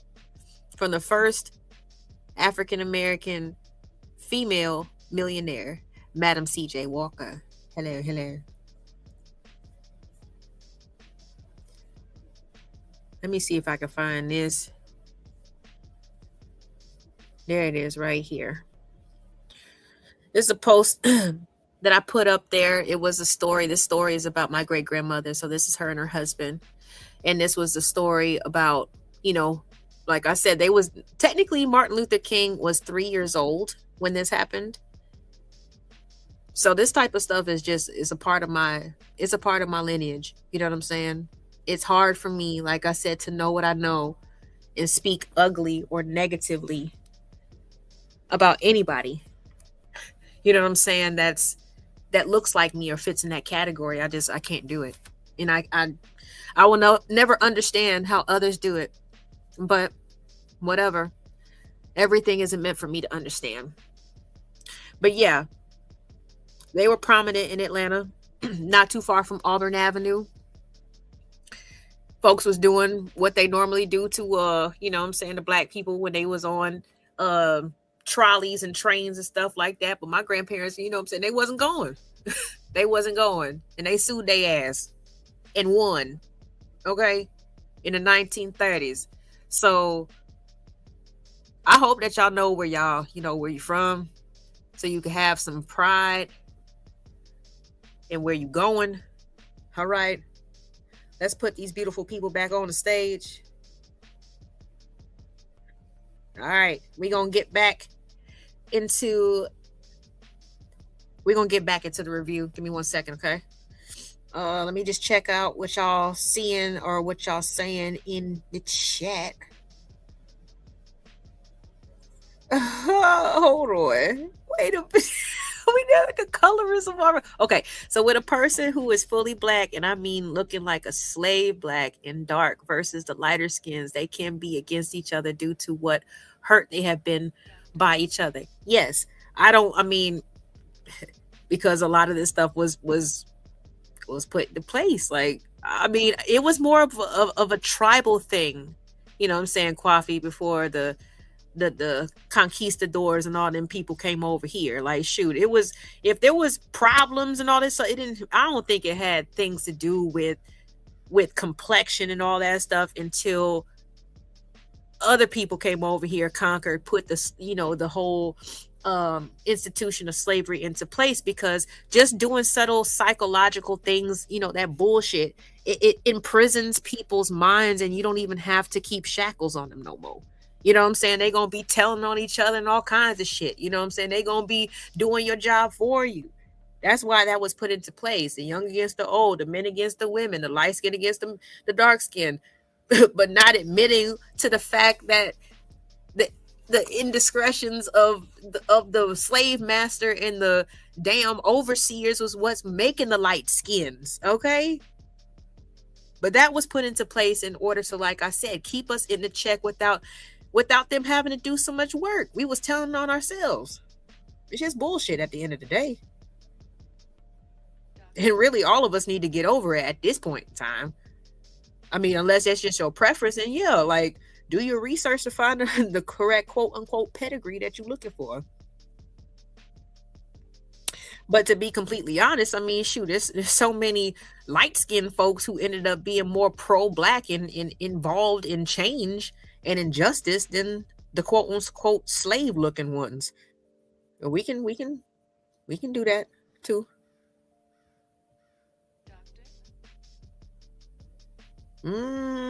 No, I actually have noticed the opposite. For when it comes to the biracial, especially like I said, back in those types of times, a lot of them, they knew that they wasn't going to pass. They wasn't going to pass as being white. You know what I mean? And a lot of them overcompensated to prove their blackness. Let's look at Thurgood Marshall. Okay. Dubois, like, he was a little pecan, but he had that silky hair too. Like, shoot, a lot of them, there you go, a lot of them be doing a whole lot of stuff to overcompensate because they knew that they were definitely Negroes, but they wasn't light enough to be white. You know what I'm saying? So they was just like, no, I'm down. Like, let me put my, live my life and dedicate it to the cause, man. That's actually what a lot of biracial and light-skinned people did. They weren't all trying to escape and desert or receiving any type of direct privilege. And even when I look at my own family and people who were born that way, off of consequences of their own, they always married somebody who was way darker than them because they wanted to introduce back the melanin. Yeah.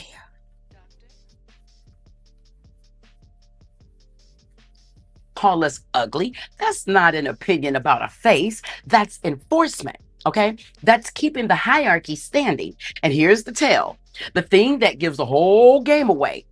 The same features they call ugly on us, the full lips, the curves, the braids, the melanin. They fake with a tan. They call gorgeous on a white woman who bought them, right? Ugly when it grows on us. trendy when it's purchased by them. Remember that line, all right? Because we're going to come back to it. Now, loud, ghetto, angry. This is Sapphire, the loud, neck rolling, hand on the hip, angry black woman character. And that character has a function, okay? Here's how it works. Watch closely, because this one is done to us every single day. All right. When a black woman is rightfully angry, right, about being disrespected, talked over, underpaid, mistreated, the trope lets everybody in the room ignore what she's saying and focus on how she's saying it. She's so aggressive. Why is she so loud, so ghetto? Now the anger is the problem, right? Instead of the thing she's angry about. You see what just happened? Yeah, and has there? I mean, again, that's assuming that just women in America were treated in the same regards. When we just heard in the beginning that the standard of beauty was white women, period. You know, so you got to think about any type of treatment that the opposite would receive, and that's usually and similar. You know, like black men were definitely affected by that as well. I mean, a black witness to a crime at one point in time was basically, they could not testify. They wouldn't be believed even if they witnessed it themselves. You know what I'm saying? Like, there was so much invalidation, of course, about our intelligence level. This is across the board. But of course, I mean, could you imagine how much worse it would be because, oh, you black and you a woman? So a lot of people ignore that intersectionality, okay, where the lines of race and gender meet. All right. This is, regardless of what y'all still say, this is a patriarchal society. Most, black men, they have to worry about their race and their economic class. Now it's classism, right? But they never had to worry about the whole gender thing because they're still a man. I understand a lot of people did not see black men as men, right? But we did. That's the gag. You know what I'm saying? But at the same time, we're being treated like we never saw you like that at all to begin with. But people have to understand that there's a lot of responses. Like, this stuff just didn't come from the sky. It didn't come from the sky. It's almost like the way that the story or the narrative is being I'm sorry about that, coffee, but the way that the narrative is being spun right now is that black women just collectively just woke up one day and said, you know what, girl, we ain't taking this. We finna flip all these niggas, and just they gonna have to deal with it, and we gonna see the chips fall where they may. Like, no, a lot of this stuff were responses to the different changes, especially culturally and in the decades and stuff with our men. Being a strong black woman has always been a trope, right? But when we actually show our strength, then we become masculine and undesirable, even though we've been the most emulated. Period. We've been the most, like I said, it is being said by modern men today that the black woman is the biggest enemy of black men, as if, like I said before, men are in the arena with other men. They should not even be looking at women as competition or threatening at all. It should be about those other men. Stop being scared and get your ass in the game. Better yourself. Sharpen your knives. Figure out what industries are popping or going to be in high demand and pursue them shits. Stop worrying about being fly and looking a certain way. You know what I'm saying? With minimal effort put into place. So, you know what I'm saying? Or put into it, bro. Like, it's going to take some work. So what? If you wanted to change, we gotta stop putting everything on women, on the black woman, because if that's the case, again, give me the keys, darling, and sit in the passenger seat or get in the back and take a nap. But make sure your ego is put in the trunk. All right? They made your reaction the crime, so they never have to answer for the offense. It's a silencing tool. That's all it is. A mute button they press, so they never have to hear you. and Uh-oh. ghetto. Hold on. Shouts out Big JX. Real quick, he says, I'm gonna just say 1X and not the triple, okay? He said black men don't want to be men if you listen to these shines on. I'm trying to tell you, man, like I just be confused, because I could have swore, you know what I'm saying, that we supposed to follow the leader. You know what I'm saying? But every time I turn around is, oh well shit, she didn't tell me to protect myself and think about the future and put on a condom. I would think about this nut. Like what? You know what I'm saying? Like we don't even, we can have sex with women we don't even like. Okay. Sometimes, if she giving us the food, you know what I'm saying, she doing all the wifely stuff, you know what I'm saying, we just use her as a placeholder until we find what we really want. Like I listen to all of y'all and it is disappointing, bro. It's disappointing. I'm just saying, like, what do y'all want us to do with that?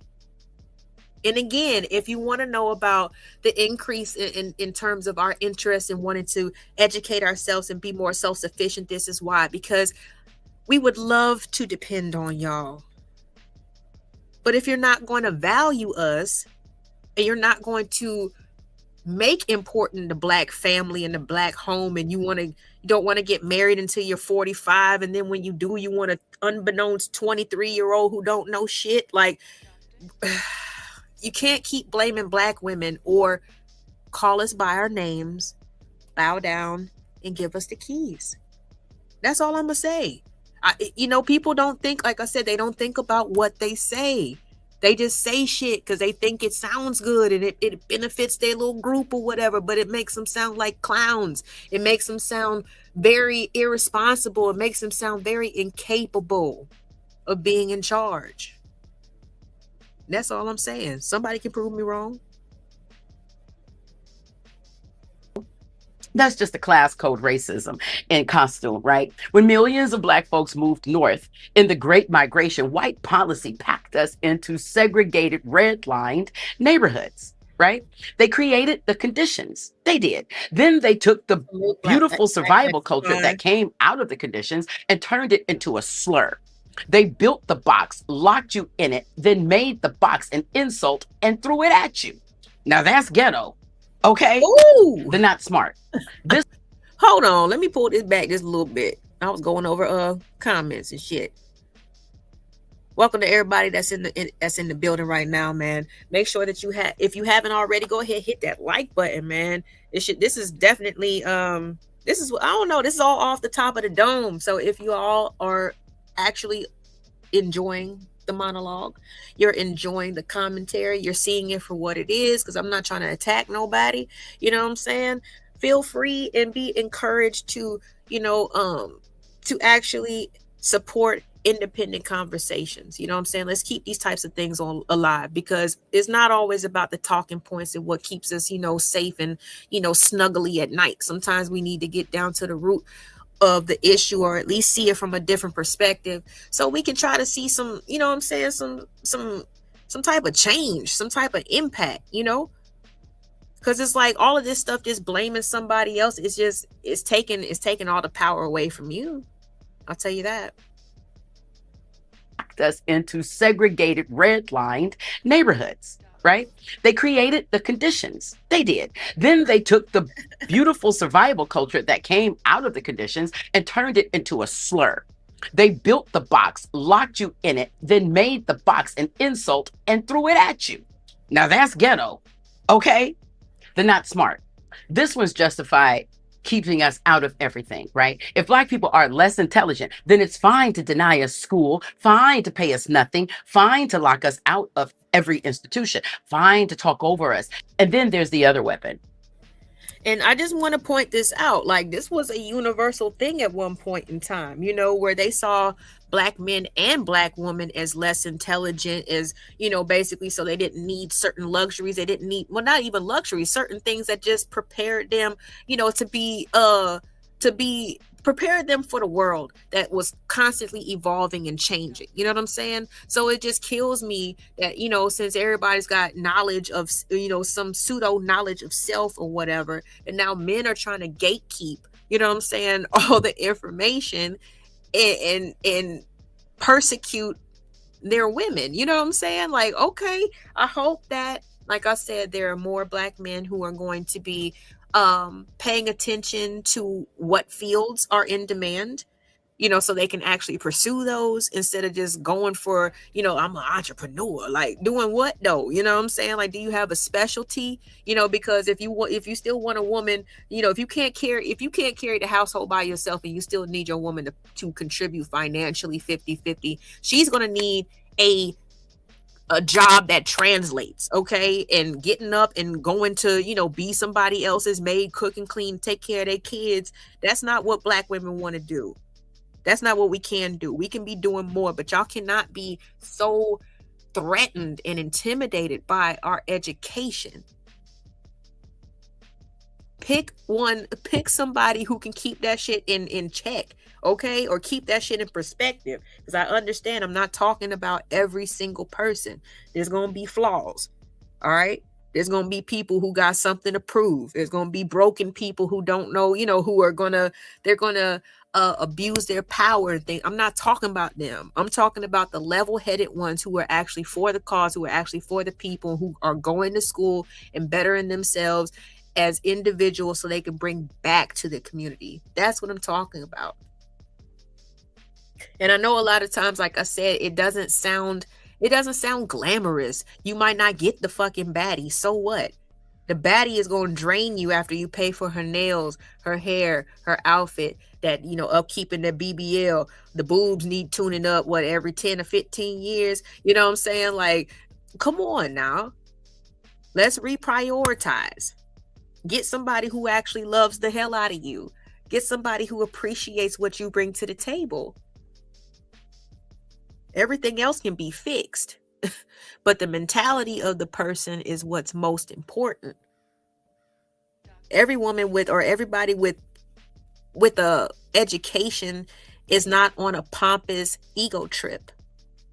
They don't want to dominate. They're doing it to bring it back to the family. They're doing it so they won't have to, you know, they can have a nice home work balance. All that stuff is important. They can have great benefits. So when you want to get her pregnant, then she can have a great, you know, she can still get paid. It not be her full paycheck, but they still gonna break her off, and they still gonna give her 6 to 8 weeks or whatever at home with the child or whatever. And then you switch off if you got a job that's got good benefits too. Like, people got to stop being on this other program and understand what we have to deal with right now. If we want it to work, both people gotta recognize what we dealing with, and they gotta be willing to work together. That's the bottom line. Hey, that's all I know, man. Like, shoot, my parents, like I said, my mom, she could have had the chance and the choice to have her own bank account and all that stuff, but my parents always had a joint bank account. I don't know, but they were together for 25 years, so that's a different type of love. You know, a lot of people are not even willing to build these days. You know, I'm not going to get married until, you know, I have a certain job and I can afford a certain ring. And okay, well, shit. Meanwhile, you know what I'm saying? You wasting time with somebody, you know, because 2 heads are always better than one. 2 incomes are always better than one. And you probably would have got to the goal quicker if you just would have said, fuck all the bullshit and went ahead and jumped the broom. But what do I know? The vulnerability, the tears, you know the ones. For decades, protecting the virtue of white women was the official excuse for lynching, right? A white woman's work. Yes, they called it strange fruit. Shouts out to Billie Holiday. Iconic song. Super sad. But Black women don't love our Black men, and we don't appreciate or know what y'all go. Man, Billie Holiday died a horrible death because she made that song and refused to stop singing it. Word, or just a white woman's tears, could end a Black life. Emmett Till, 14 years old, murdered in 1955 over an accusation the woman herself later admitted. Right, but for some reason, the problem modern day is the Black women who choose to be with Black women to be with white men. Like, have y'all forgotten what it was like when y'all crossed the border? You know what I'm saying? And went into the forbidden garden and ate the forbidden fruit. Like, y'all don't remember what happened to y'all? I mean, it would be so bad that they would take souvenirs home. I'm pretty sure that people's fingers or even dick and balls is in a jar of formaldehyde right now, just because they was messing with a white woman. So it's just, I don't know. This stuff is just, woo. It just, like I said, people do not be thinking about what they think. If the black woman is such an enemy, I don't know what the rest of the world is. And again, I mean, hit dogs holler, but I did kind of like specify that this is a certain, only the certain type of people who believe that everything is a black woman's fault. So if you don't believe that, then you should be on our side. You should be like, yeah, fuck them niggas, like shoot, because I thought that, what I'm saying, black men y'all don't like to, men in general, y'all don't like to be compared to anybody else. I ain't like that other. Okay, well, shoot. If I name something that's deplorable or degenerate that somebody else is doing, and it should be no problem to speak out against that because you different, right? Or are y'all the same? I need to know. Again, we need to know what we talking about and what we saying. It's either you different or you the same. Was a lie, and that machine never got turned off. It just got a new nickname. See, you've watched the videos, the white woman who calls the police on a black man for bird watching, right? Performing fear into a phone. They learned structurally that their pain is a weapon. The whole system will pick up and swing for them, right? That is enormous power. It just doesn't look like power. And that's exactly what makes it work. Talk to me Even nice, the women's boo. movement is tangled in it. Okay, the big name white suffragists made open. Child, listen. Grady, goddamn UGA, yeah, probably in Valdosta, Wake Forest, Johns Hopkins, family private collection and libraries. Yeah, it depends on how far south that you want to go, because I refuse to believe, like I said, just because laws and legislations were put into place, these people's certain people's their mentality didn't just switch overnight. They just had to be sneaky with the shit. You know what I'm saying? They had to be sneaky with it, and it was brought back to life to me when I watched the Ahmaud Arbery trial.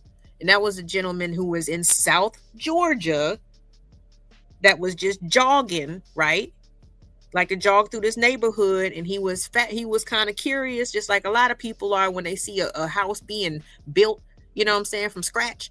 They kind of look around and, walk around the property, stuff like that. But there was some folks who just they couldn't let it go. They was just like, oh, he must be suspicious. You know what I mean? Ended up shooting him 3 times with a damn shotgun on the street after they chased him down with a car. Y'all remember Ahmaud Arbery? Rest in peace to the young king, man. I was obsessed with that case because that was bullshit. But you could tell all Paul said was, get your gun, Travis. And this nigga said, ch-ch, and went ahead charging out the door just because he was black. They didn't have no real reason to do that to him, besides the fact that they were raised by some racists who still believed in these types of ideologies. So they didn't go away. They just know how to hide them better. They haven't perfected the technique, and thank the Lord, you know what I'm saying? That's why we need to be, you know what I'm saying, regardless if we like each other or not. Like, you hear something, you say something. Like, shoot, we are civilians. Civilians can't be snitches. Y'all tripping, bruh.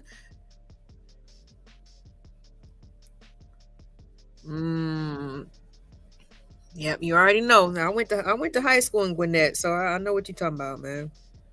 I know what you're talking about. Yeah, a lot of crazy shit happens. But no, this is more back in the day, when our folks used to come up missing. You know what I'm saying? Racist arguments to win the white woman's vote. At the 1913 march, Ida B. Wells, one of the greatest journalists this country has ever produced, right, was told to march in the back with the other black women so she wouldn't offend the white Southern marchers. She refused. walked right where she wanted, right? But sit with the fact that she had to fight that fight inside the movement, right? That was supposedly for all women. Now, go all the way back to Sojourner Truth, right? Standing up at a women's convention, having to ask, ain't I a woman? She had to argue she counted as a woman at all. See, because again, that was that intersectionality that Black women are still dealing with, you know, even when it comes down to the trope of a strong Black woman. That's the reason why they don't believe our pain when we go into, the hospital when we're giving birth, or when we have any type of sickness or illness at all. They don't believe us. That's why Black women are 3 times more likely to pass away from something as quote unquote simple as childbirth. That was the reason why we joined the feminine movement, okay? We needed something. We weren't even seen as women, okay? We were seen just like y'all to them. And now that's the type of treatment that we're getting from our own men. And it's really sad. So again, there must be some, like I said, the high expectations and just dependence on mama. That's evident. But if that's the case, then let us do this, man.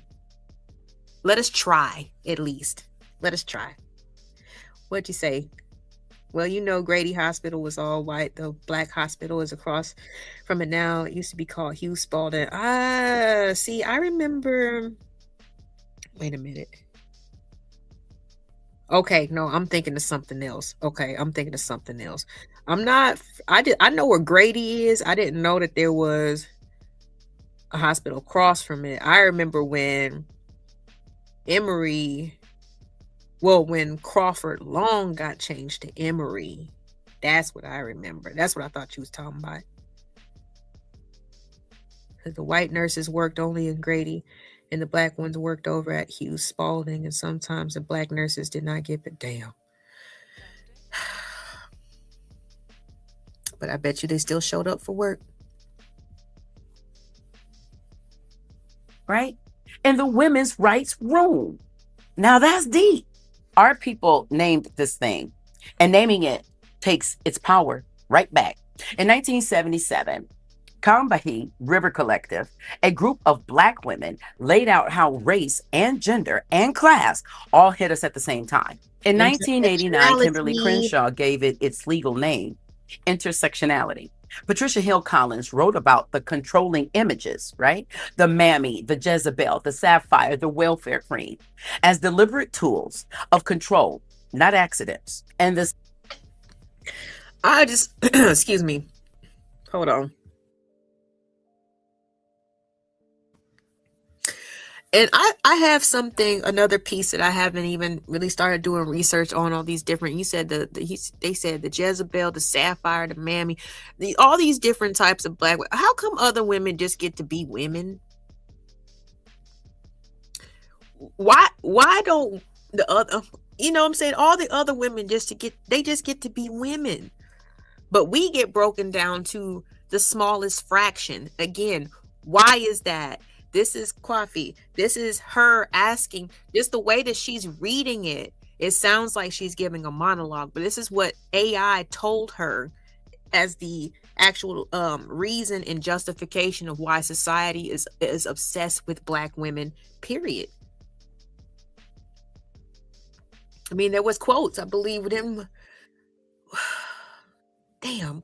See, if I misquote this, y'all probably gonna tear me up. So don't quote me on this one. But I believe, wasn't it Malcolm X that said that Black woman was the least protected citizen on in the United States? I have to look it up because I know I have it saved somewhere. I didn't save it for this one because yes, this whole presentation is on point. Again, her name is the People's Reporter. The People's Reporter. That is the name of her channel. Y'all, please go and subscribe to her because she's on point and she for the people, man. She's not coming in a malicious way. This is my personal spin, okay? just to get, you know what I'm saying, get some eyes on here, you know, shoot, black woman is God. You know how many people want to debunk this shit? So I just decided to you know, throw the bait out there, see who caught it, you know, especially on the replays and on the reviews and things like that, because I know stuff like that is probably coming. But yeah, she is doing an awesome job. Yeah. I know. It's all good. It's all good. Let me see here. Where are we at? Okay, we got 22 likes. Can we get the likes up a little bit? If you guys, if you forgot, if you're new at the time, you know, just exit out the chat, hit the thumbs up, and come on back to the conversation. Okay, likes are absolutely free. Let's keep these independent conversations alive in these YouTube streets instead of talking points. If you want to support the channel, it's $ the LA Project. I'd appreciate it. We're gonna get back to the review. Scholar Moya Bailey gave us the exact word misogynoir, anti-Black women hatred, not just racism, not just sexism, the specific thing that lands only on us, where the two combined into something with its own flavor, right? Now, that word exists because the experience is real. It's specific, and for far too long, it was going unnamed. Now, it has a name, and now you have it. Okay, so why does it feel like it's coming out harder right now than ever? 3 honest answers. 1, it's finally on camera. Yeah, it's not that more of it's happening. It's that it can finally be recorded. The machine didn't get bigger. The room just got mic'd. And number 2, it's a backlash to your power. Black women right now are more visible, more independent, more economically free, and more unbothered than almost any point in this country's history.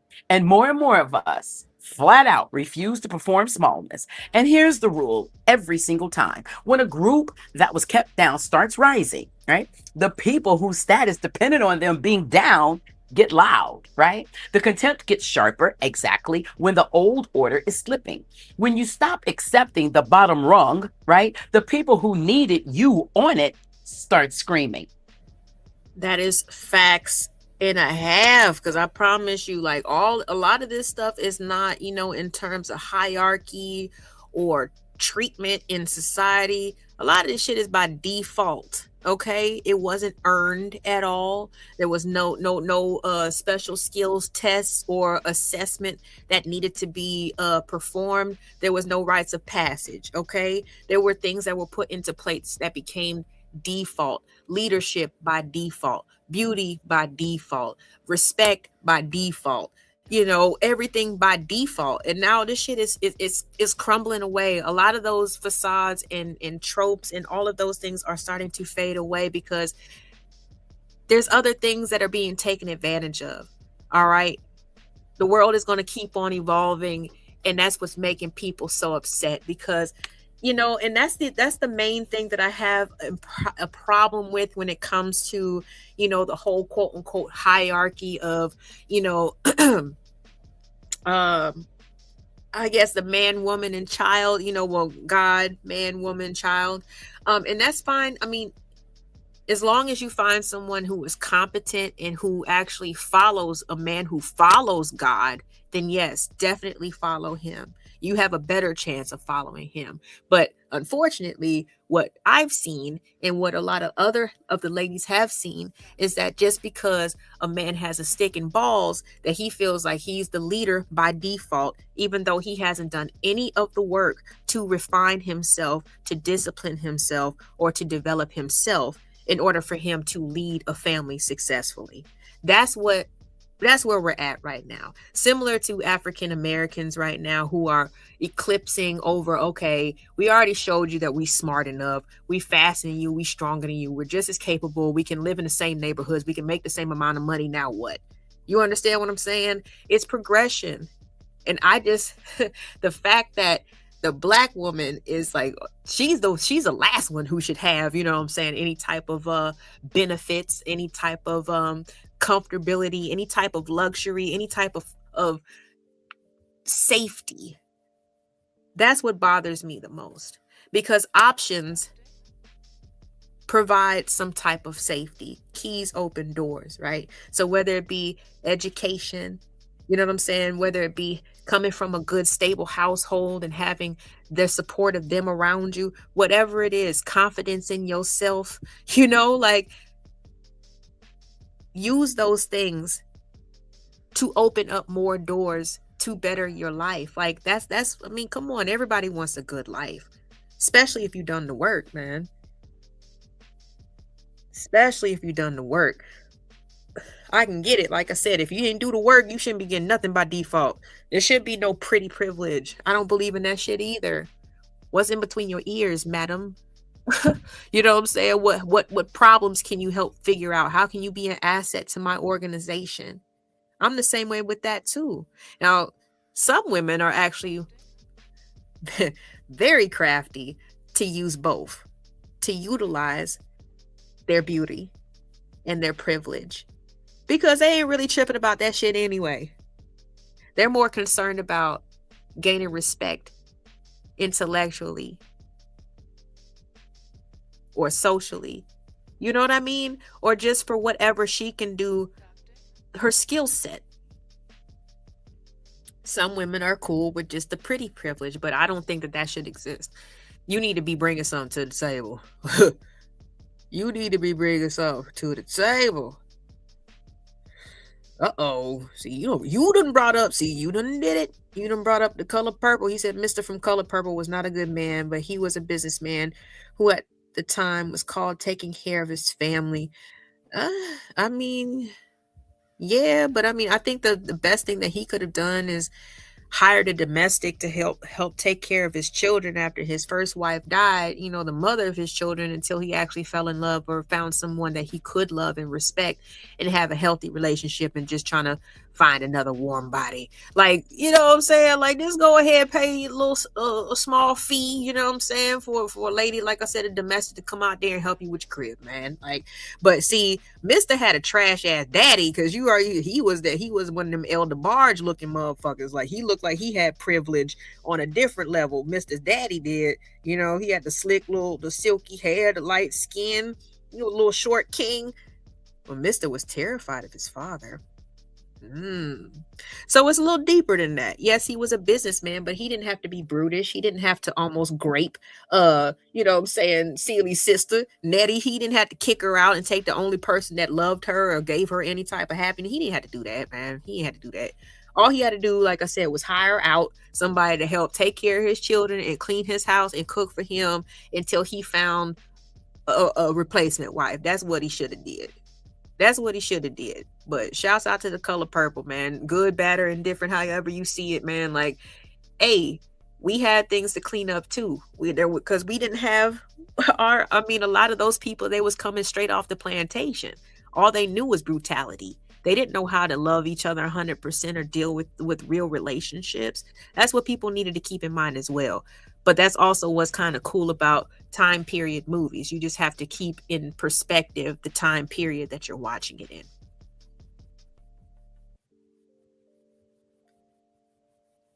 That's what's happening.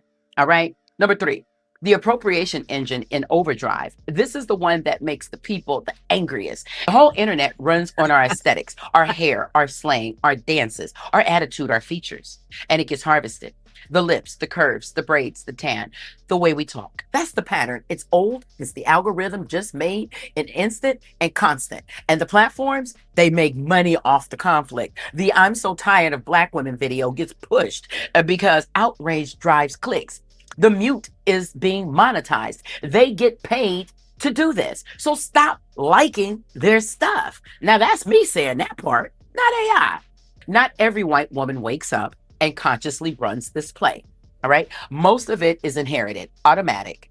People repeating scripts they never once examined. It does not make them less.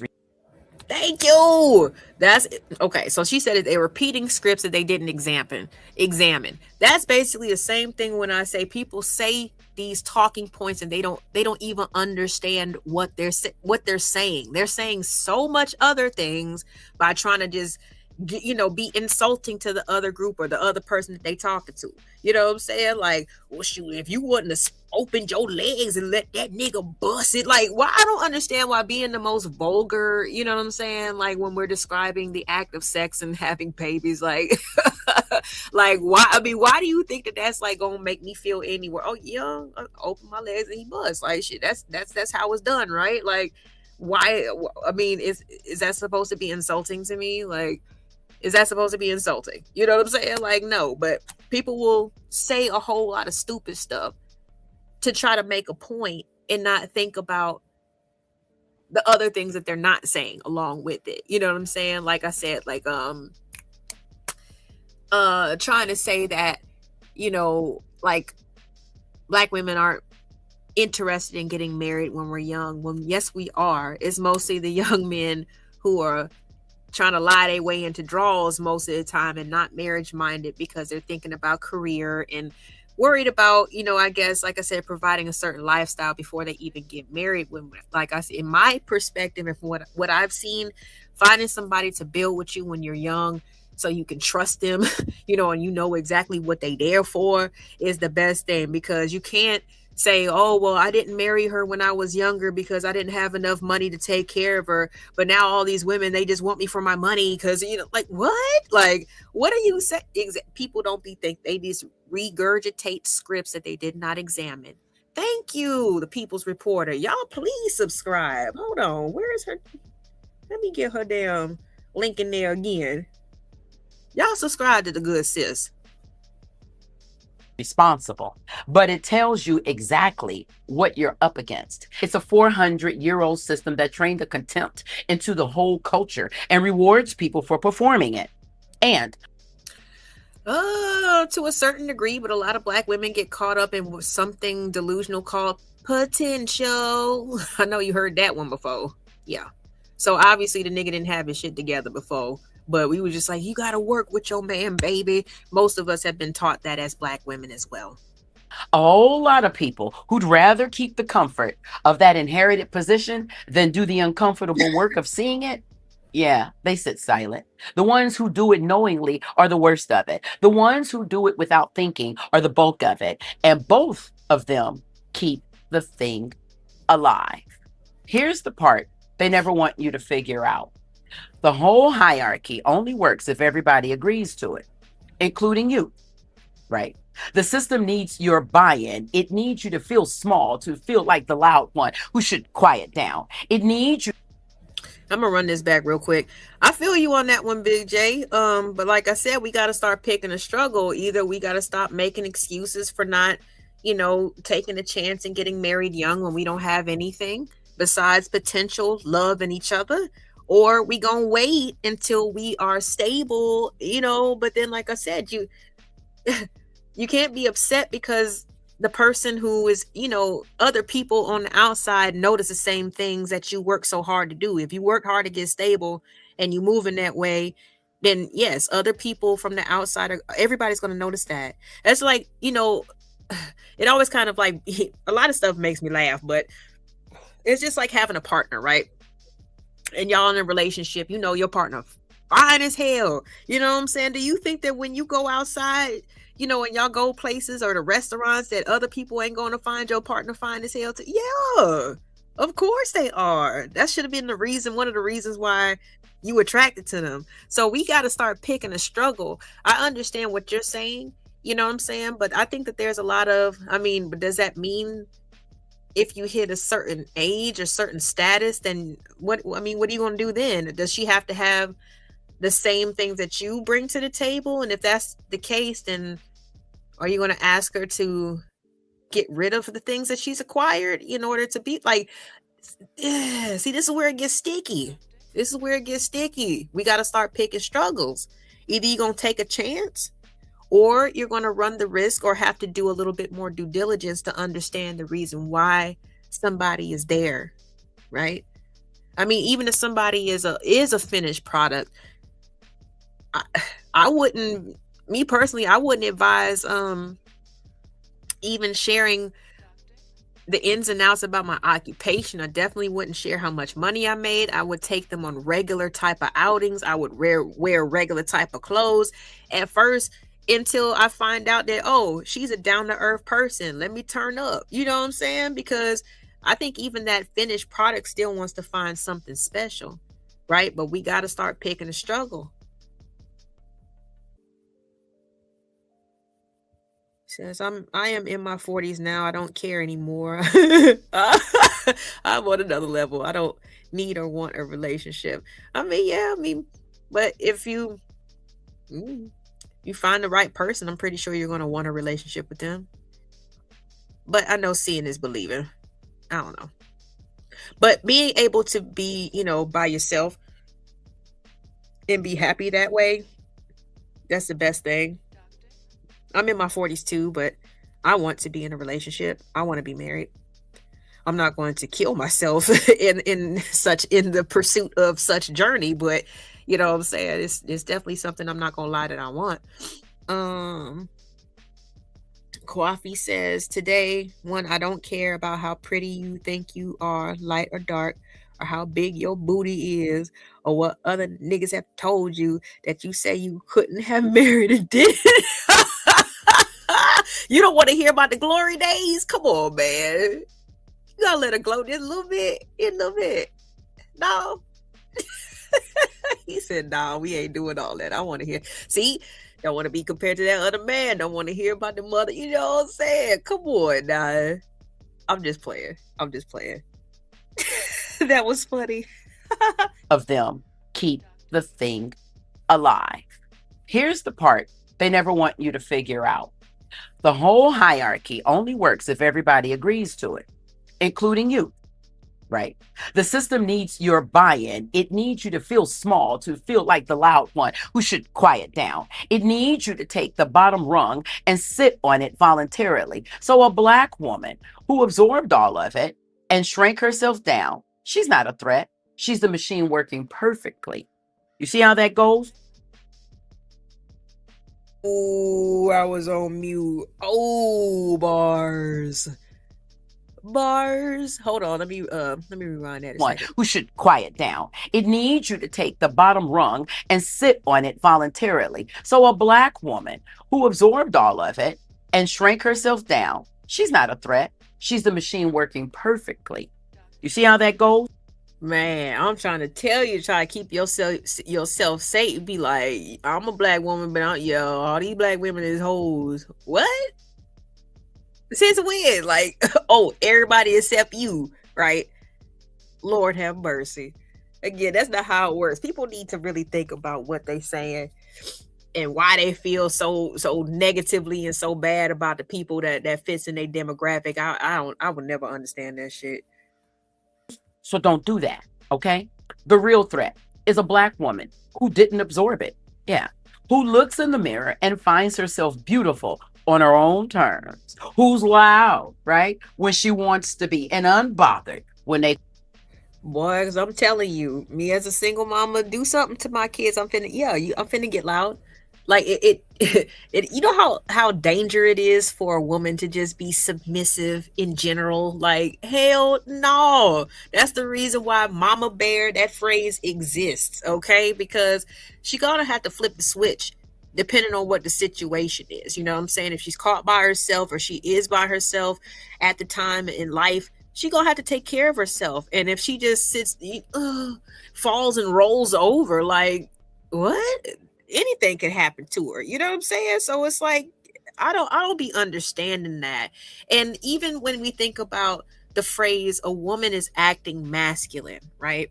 See, usually when that is being said about a woman, that's because she's being loud or louder than usual, right?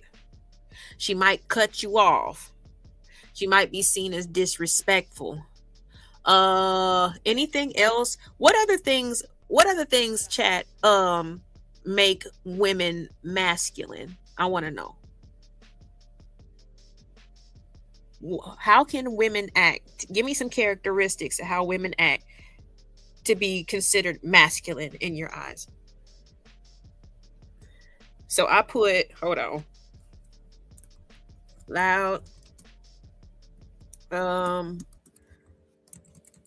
Cutting you off while talking. What was the third one I said? Shit. Loud, cutting you off. I don't know what disrespect is a broad term, but I'll just put disrespectful. Anything else? Are there what other things I know? As much as that accusation likes to be thrown around, please tell me some other characteristics of what makes a woman masculine.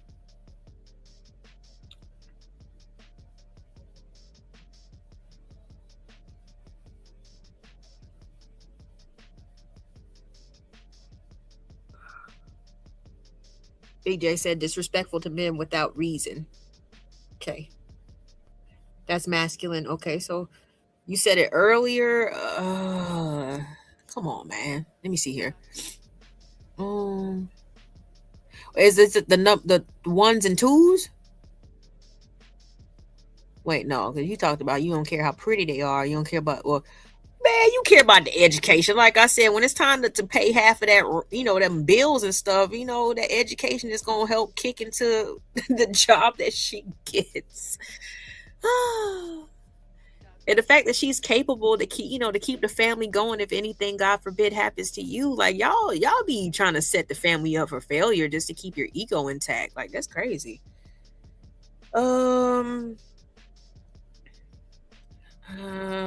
I don't know. Okay, my bottom line of asking this, dehumanizing his choices. Okay. Oh my God. Burping and farting in front of me or talking about how bad your stuff stinks. God, oh my God. Okay. All right. So is it safe to say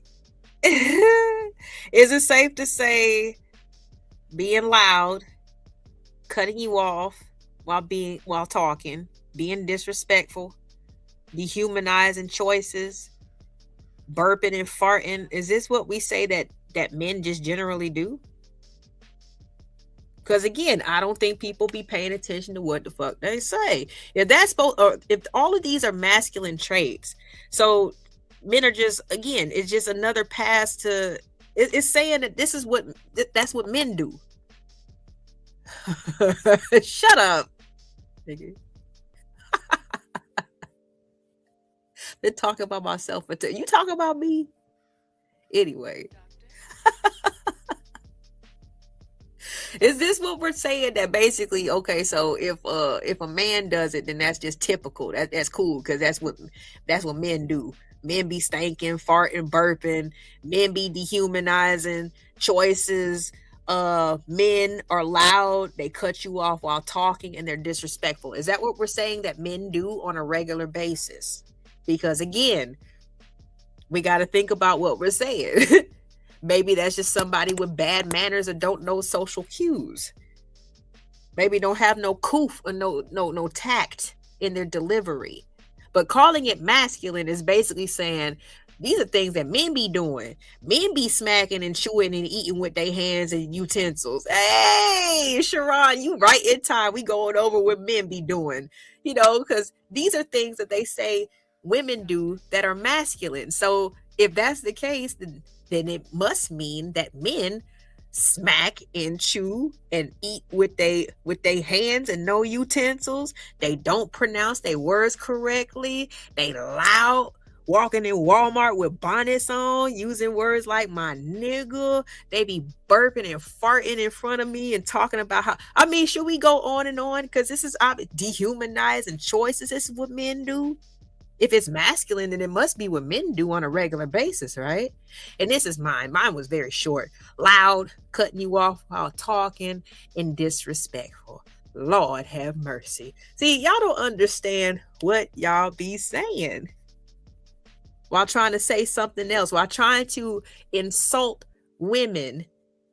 You say a hell of a lot about yourself. That's amazing. I know. Bars. I've been on this shit, Sharon. I've been on my shit. Just leave me alone. Leave me alone. You feel me? Been on my shot. Okay, so we are going to wrap up what AI said is the reason why society is obsessed with Black women. This is a review. And we're going to finish up. Oh, please. I know. Let me like who I like. All right. I'm dropping gems. I'm dropping gems. I'm spitting my speech. I'm speaking my speech. I'm sorry. I'm being masculine. My bad. Let me put like I said, because all the rude and uncouth and barbaric behavior that belongs to y'all, right? As soon as women do it, oh my God, it's masculine. No, no, you can't even do that, because he wasn't even in the chat before y'all started giving your answers, okay? And I knew the reason. See, I asked quote unquote dumb questions because I already know the answer. I just love it when other people just, verbalize it for themselves. It just lets me rest in my femininity. Okay, let's go. Call her out. You understand? Who is visibly and undeniably brilliant in rooms built to keep her out? Who builds the money, the audience, the influence, and does it without asking permission and without performing? Child, because I know you bring the right woman to the right function, you getting that raise. You getting that raise. You gonna meet them people. You bring the right woman to the right function, you gonna get that. You gonna get that respect. The smallness they assigned her. Every single one of those women is a piece of evidence walking around in public. She disproves the lie just by existing. And the more of us there are, and the more visible we are, the harder the lie is to hold up, because it was never true. And remember what I told you at the start, that their worth was built as your opposite. That means it's a seesaw. If blackness isn't actually ugly, then white beauty was never a natural default. Hold on, because sometimes I be cooking. I know, what I'm saying, I'm a chick. People don't want to tell me when I'm doing the right thing, but shoot, like I said, if you like what you hear, and go ahead and support the host of the channel, $ the LA Project. Let's go. If black women are obviously genius, then the whole intelligent ranking was always fake. If the features they call ghetto on you are so desirable, the entire internet is buying them, then the ghetto was never about taste. It was about gatekeeping. You rising reads to the structure as them falling. That's why the hate gets sharper exactly when you're winning, says AI. It's not bad timing. It's cause and effect. Go on, AI. And here's the final piece. For most of history, the contempt had teeth. It could deny you the job, the loan, the vote, the seat in the school, right? The insult was backed by hard power.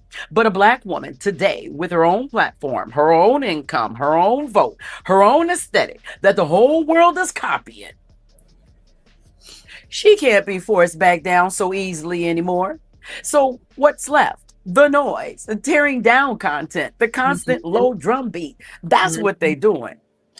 Right, because like I said, a lot of this stuff has a origin story, and it's just like, I don't know why the arching goal is to just bypass everything that black women have been through, pretend like they've had a sweet and pampered type of lifestyle, when this video started off saying that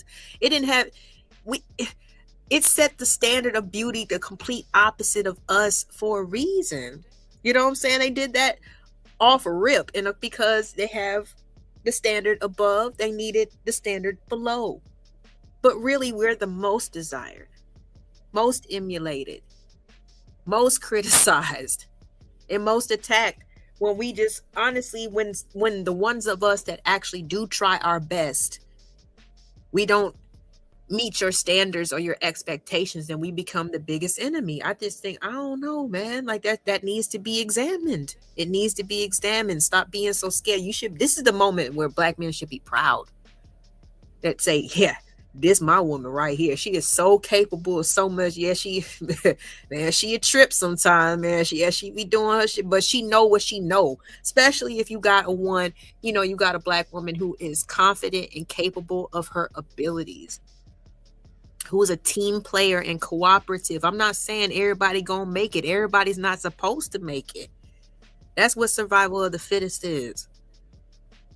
So this era and this time and place where the majority of people feel like they deserve to have XYZ. No, the fuck you don't. You got to cultivate yourself, young man, young woman. You got to cultivate yourself to be worthy of being a part of a family or starting a family, being a wife, being a husband. And hopefully you're paying attention to the intentions of the person that you choose and, you know, that you claim to like, right? Because that's forever. It should be anyway. This is what my sweet brother Noob said. Seriously, that's exactly what I do. I ask smart questions when I already know. Exactly, because I'm trying to help you to it. You know, it's similar like a therapist, and I'm not saying that I am one at all, but that's all even what they do. They help you realize stuff that you already know yourself. They're not there to solve your problems, but us as human beings, we go through much stuff. We get distracted by so much. We trick ourselves out of what we know we need to be doing. We make excuses of why we cannot for whatever reason, right? So I'm right there with you, bro. Like, I'm gonna just help you get there, okay? Let me hold your hand while we walk down the hallway. You know what I'm saying? Yeah. Well, no, I don't. And this is the thing. And I know y'all probably hate this, but this is the beauty about the Black woman. We gonna tell you, baby, ain't no such thing as a dumb question. Okay, if you don't understand something, please ask. Okay, don't assume that you know, because that could literally be life and death for us. Like, please, if you want me to follow you and you want me to have confidence in whatever, if you are unsure about something, please ask me, because there might be something that I know that you don't know, and vice versa. Like I said, the stick and balls don't make you the ultimate teacher of life. It doesn't provide leadership by default or none of that. You know what I'm saying? None of that. And that's okay. Same thing with women. Every woman, just because she, you know, saying she got something between the legs, I don't mean that she should be a mother. A lot of these people don't need to be moms because their tolerance is low. And they're not always team players. And it's okay to be selective, to be a choosy lover. Okay? It is okay. And I'll be so proud of you. You know what I'm saying? Because the family gonna flourish, it's gonna thrive, and people gonna be happy. They gonna be on the porch smiling, you know what I'm saying, with the little bit that they got, whatever. Or you might have a lot. It don't matter. Either way, you're gonna be happy. I bet you that. You'd be happier than trying to chase something that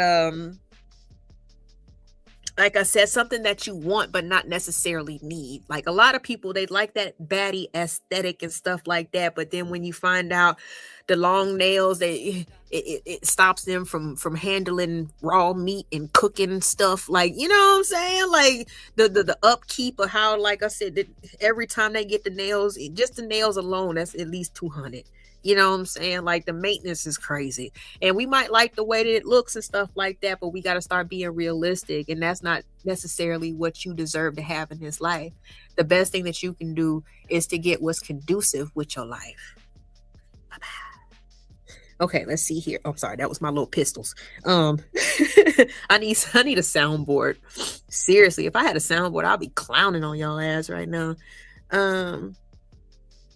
Oh, please. Sharon's my old co-host, man. We good, man. Y'all act like I can't salute. I can't say hello. God damn. All he said was, he said bars, and he said, good evening, everyone. That's all he said. Like, watch out for that nigga LA. Damn. What noobs he said? Hold on. Oh, that's not how you felt. Damn. So I was just making fun because you said you asked dumb question. No, I'm sorry. I had put my air quotations up. I know it's a smart question, but I sometimes I don't say it in a dumb way, but like I'm unsure of myself. Like I'm very sure. And unfortunately, that's something that I have had to learn as a woman, because just my tone, I could have swore that delivery does not, doesn't matter when it comes to dudes. Like, they could yell at you or whatever. It don't matter how I said it, just do it, god damn it. Like, but if a woman says something to you, And it's got to be, oh, sugar and spice and everything nice, because the tone matters. Unfortunately, we have to learn how to navigate in this world. We got to learn to navigate in this world. I find it funny now because I don't even really give a damn at this point. Shoot. A lot of men love the fact that I'm 5'1", I cuss like a sailor, and my voice in my soul sounds like I'm 7 feet tall. Okay. But I still will fold like laundry when I get in his arms. Ooh. When I get in his arms. Well, it should matter for the man as well. The woman shouldn't just be subjugated to tyrannical behavior. You know, we all get frustrated sometimes. I don't get no complaints about the tone. They think that shit funny, actually. They think it's funny when my little ass get mad. I'm like, okay, like you can laugh all you want to, but I'm just, as long as you hear me now, okay? And I don't care about it. I don't care about it at all.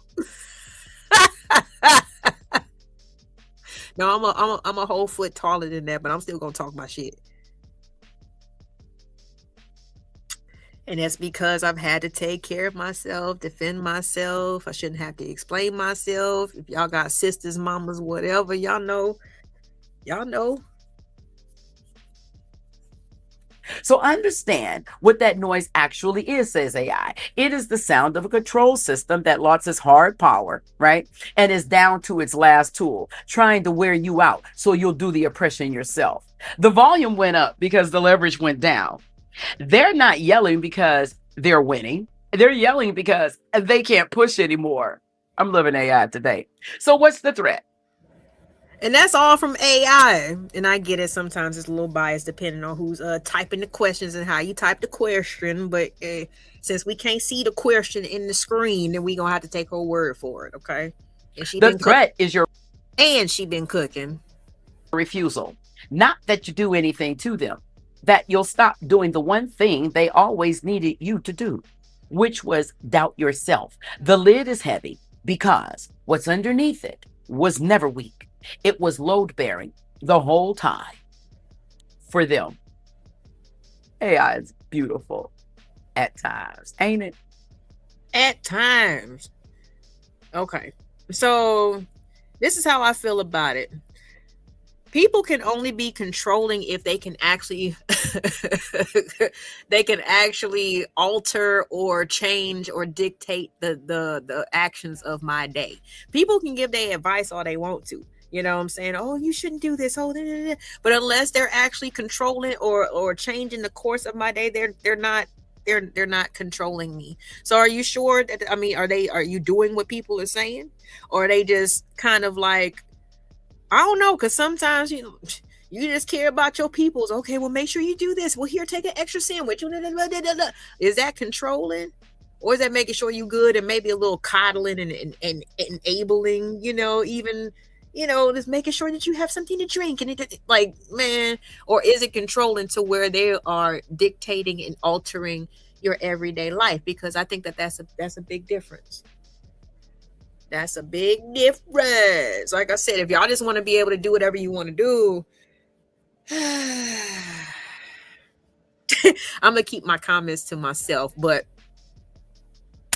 if you get into a relationship or if you're with the woman, right, let's just, she's going to be the main person that's going to provide the meals, right? So if and I've brought this up before just to see if people was going to be honest. So if she didn't give you your favorite meal, which was fried chicken cooked in Crisco like your mama did, macaroni and cheese and collard greens, and she gave you a plate of baked fish with light seasoning and vegetables because she's looking out for your diet, would you eat it? Would you eat it? Or do you want her to be your maid and cook what the fuck you said to cook, bitch? Like, get in the kitchen. I told you I want extra lard. Extra Crisco. I want the big piece of chicken.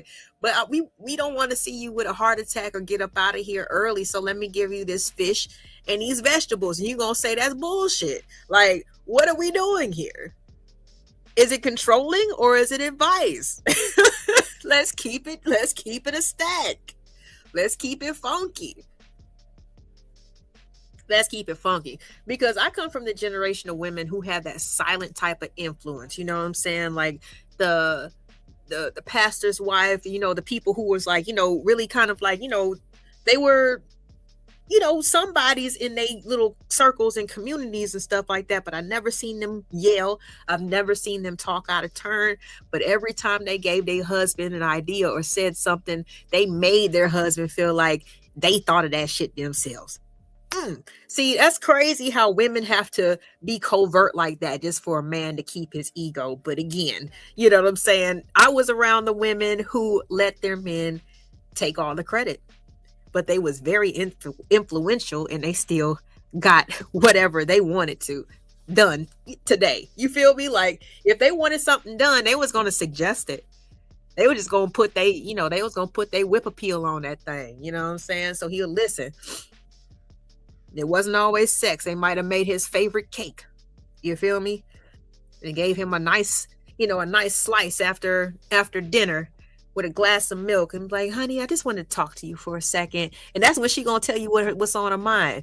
And you're gonna go to sleep, and you're gonna be like, damn, that is kind of say a good idea. I'm gonna use that shit tomorrow. And then you use the shit tomorrow at the meeting, and you the man. You feel me? That's what I'm used to seeing. That's what I'm used to seeing. But we got to stop being told that we cap. You know what I'm saying? If that's how we come across, because some of us are still that way, stop calling us cap, bro. What's going on, Smitty? You back. Yes. On Smash. Damn. Am I? I've only been going for 2 hours and 46 minutes. I ain't been live in a few days. Some days I'm on, some days I'm off. But today I'm definitely on. All right, let's get back to this.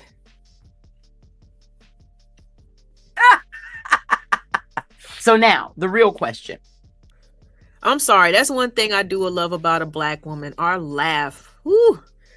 When it is genuine, it comes from our soul, and it is contagious as hell, or at least will make you smile. Regardless of how loud it may be, it is literally the expression of our joy at the moment. What do? And I have to be honest with you. There is no solution that makes them stop, right? We don't control them, right? And the trap hiding inside that question is that it quietly makes your freedom depend on their behavior, right? The second it does, you've handed them the keys all over again. So we ask a better question, says AI. Not how do I make them stop, but how do I stop spending my one and only life as a hostage? That one you can actually answer. And here's how. Number one, take your attention back. Their last working weapon is your focus, right? They need you to read the comments. Right? Absorbing the I'm so tired of them videos, litigating your own worth in your own head against people who were never going to rule in your favor. Come on, AI, come through. Number two, build materially, wealth, skill, property, audience, expertise, the boring, compounding things, right? Not as a performance for anybody watching, but because those things are leverage. A woman who knows her worth and owns her income and holds her own platform is in a completely different position than a woman who only got the first one, right? Self-knowledge keeps you from being controlled on the inside. Amen. Building keeps you from being controlled on the outside. You want both because they come at you on both fronts. Number three, do it in formation, not alone. The isolation is part of the design. I'm sorry. AI's got some. They coming through with the facts today, man. They coming through with the facts. Appreciate my hearts. Appreciate my hearts. Appreciate my flowers. Okay, no, AI is on point today. You understand me? Like, especially when you're alone, they don't. The thing that the main machine fears the most is unity. That's why they keep all this bullshit going. That's what she's talking about in the algorithm with all this divisive content and this versus that, and that's why we can't trust and Like, the machine, that's the fuel. That's the machine's blood. You feel me? Like that's what keeps this thing going. Yeah, it's provocative. You know what I'm saying? But that shit has been in place since slavery. The supposed Willie Lynch letters, I'm not sure if they're real or not. I don't know if it's a theory or not. I don't know, but I mean, it makes sense. It really does. It really does. And the worst thing that they want you to have is some type of self identity. That's why they keep pushing everything the way that they have, whether it be through marketing. Like it was really difficult, you know what I mean, at one point in time, especially when I was younger, to find like a doll, you know what I'm saying, or a doll that a child, you know what I mean, that actually looked decent, that was an African American doll, you know, like I said, me and Mahogany, we brought up Cabbage Patch Kids and stuff like that, like back in the day, but like now they have so much more in terms of diversity. We are one. Yes, we are. Yes, we are. And the more that we actually realize that, you know, the better off we'll be. That, you know, Martin Luther King wasn't shot because of Selma or anything else. It was the poor man's march, you know, because he was unifying other races of people, them, you know, just ages, genders, everything, because a lot of people had it up to here, but that's what the machine that's what the machine hates, and that's what it fears. It fears unity. So anytime that we can find some bullshit ass reason to cast blame on somebody else, you know what I'm saying, like I said, in order for us to sleep at night, then that just seems like what a lot of us have been doing. Does it make it any more legitimate? No, it just makes it another talking point. Appreciate that, Sigma Boy. I'm trying my best, you know what I'm saying? I'm really trying to practice to make sure, like, okay, yeah, let me make sure that like I can actually carry a show. I can do this by myself. Saying that I don't appreciate other, you know, panelists and stuff like that in different formats, but especially for the replay aspect, I try to keep, you know, especially some of these shows a little bit shorter, you know what I'm saying, just to like I said, to get more of the meat and potatoes, you know what I'm saying, instead of just being a whole bunch of maybe gems and nuggets, like literally hidden in hours of, you know, conversation. So I hope y'all understand. Yes, for sure, and that's the reason why, yeah, it happened when it happened. Appreciate it. He said preach. Exactly. Don't nobody make it by themselves. Like, people, I hate that shit. I got it out the mud. No, the fuck you didn't. Somebody helped your ass. Somebody helped your ass, and that's okay. That is okay. I don't understand. It's like the ego is taking over people's like whole lives, you know what I'm saying, where they can't be seen a certain way. What's going to be more conducive? And I don't care. Like, there's nothing more sexy to me than a man who is confident in himself. It doesn't give a fuck what other people say, because he knows the reason behind why he's doing what he's doing. All right? It don't take nothing away from him handling his quote unquote business. It makes him more attractive to the woman and his, you know what I'm saying, and more respected by his children and his family. Power, like personal power. What do you mean by that, Big J? It's called power.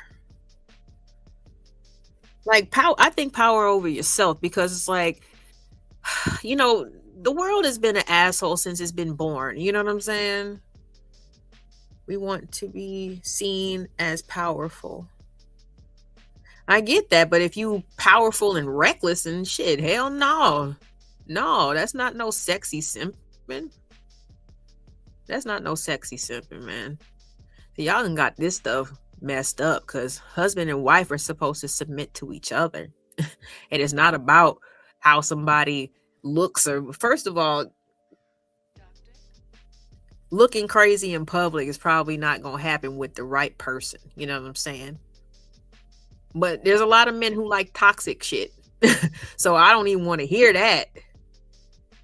They like the girls that throw the fits, but I'm not finna get thrown off my square right now. Y'all not finna knock me off. Self-determinate, just self-awareness. Self-awareness. You know what you know what I'm saying? Like everything probably isn't as serious to you as what other people from the outside would see it. You know what I'm saying? And the hyping up from the outside. I can't stand it. Like there's so many men who be commenting on men in actual relationships that be trying to run a okay, let me rephrase this. There's too many men who are trying to run other men's households.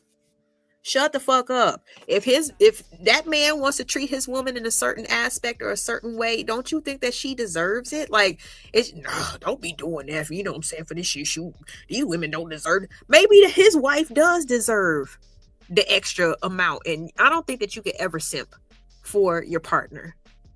Come on now. There's mutual desire. There's mutual love right there. How could you ever simp? Y'all gonna have to explain that one day, because that sounds like another fear tactic that they sprinkle on y'all men to keep y'all single. It's not women. You know what I'm saying? Other men be keeping other men single all the damn time. Straight up. Straight up. Telling men what they need to be doing. Don't be buying her that. Nigga, if you don't get out my household, I'm gonna have to slap you on my damn self. Like, I don't understand why that's not the response. Because I wish somebody would tell me how I need to be treating my man. If that's the case, then you need to be help paying some bills and doing all kinds of extra shit. Like, no, you ain't finna have that type of you're not gonna have that type of influence on me, because I'm finna be the type of woman that he likes.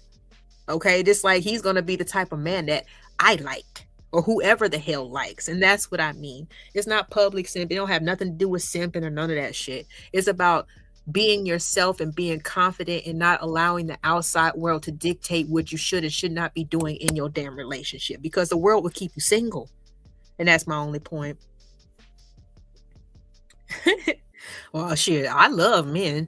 Not every man, but I love mine. Hey. Okay, let's go ahead and start this back up. Like I said, y'all just gotta find somebody, you know what I'm saying, who wants what you want, man. And hopefully she, shaped like a little Coke bottle. But if not, you know what I'm saying, we can get her a personal trainer. Y'all go walking together and she get down to whatever weight together. But that inside, that character, those personality traits, that bubbliness, that, she got that energy. She makes you feel like that you can conquer the world. You can't buy that stuff. You can buy a stylist. You can figure out somebody to do her hair. You know what I'm saying? Whatever you feel like you don't like, you can get somebody to do that for a small fee. But in terms of the way she makes you feel and the way she shows up for you in the world, you cannot buy that, man. Stop trading the 80% for the 20. Stop doing that. Tempt wants you alone, comparing yourself, competing with the next black woman over the few scraps the system pretends to offer. Right on time. Tired and unwitnessed. The antidote is community that actually sees you. Other black women who don't need any of this explained because they live it, right?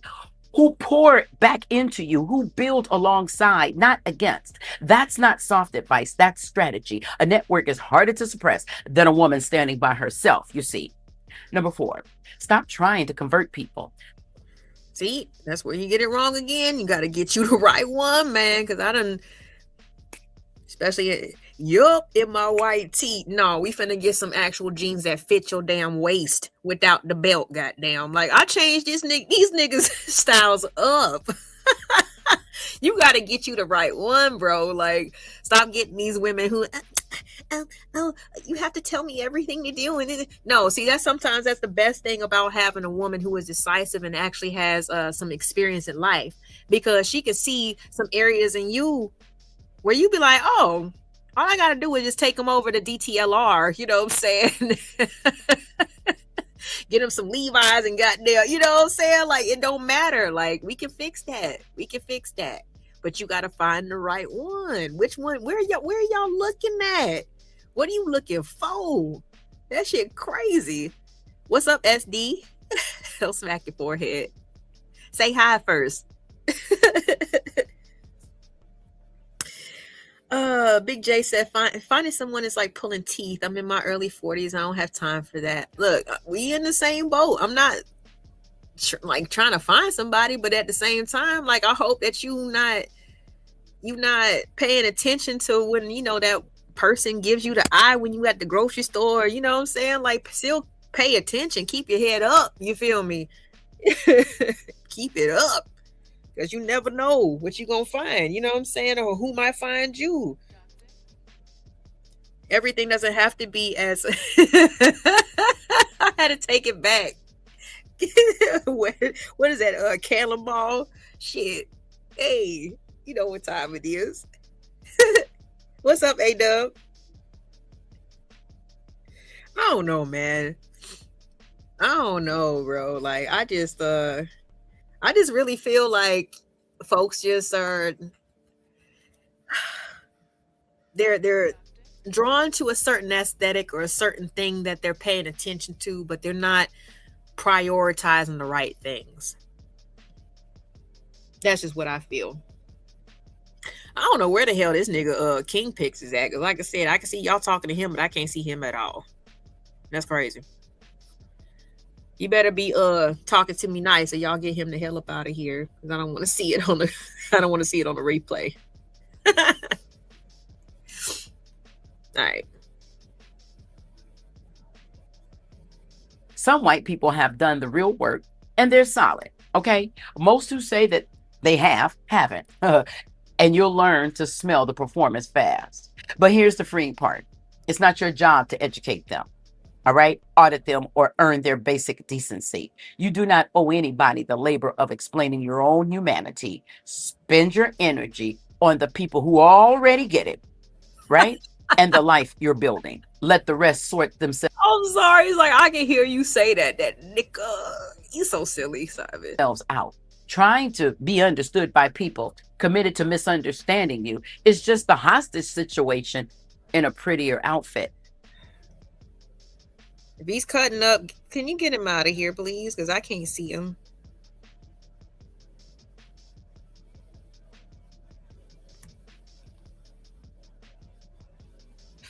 What? Hold on. Is this in terms of gas? Like gasoline? Oh, shit. I don't know. I'm not the 92. I don't know. I don't really know too much about this in terms of even. Okay, well, if I haven't blocked it, it's. Oh, I do, because he was. I don't know. He was talking about. Oh, goodness. He was talking about some crazy shit. Back near Christmas, getting asking for cookies and breast milk. I said, nigga, what? Oh, hell no. Like, yeah, so I did block it. Oh, okay, that makes a lot of sense. But still, like, how's he? Never mind. Well, get him out of here. Shit. Like I said, you talk to me nice or you don't talk at all. Coming to somebody's channel and saying crazy shit is diabolical. 92 octane? What's the difference?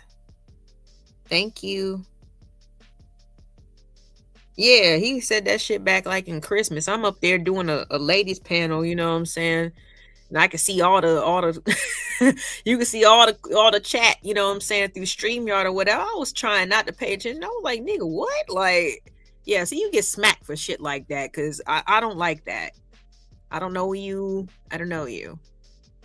I ain't got no, and damn sure don't get no support. You feel me? Like, y'all be thinking women up here for free. That's why I even stopped camming down. Like, shoot, y'all gonna get a pretty,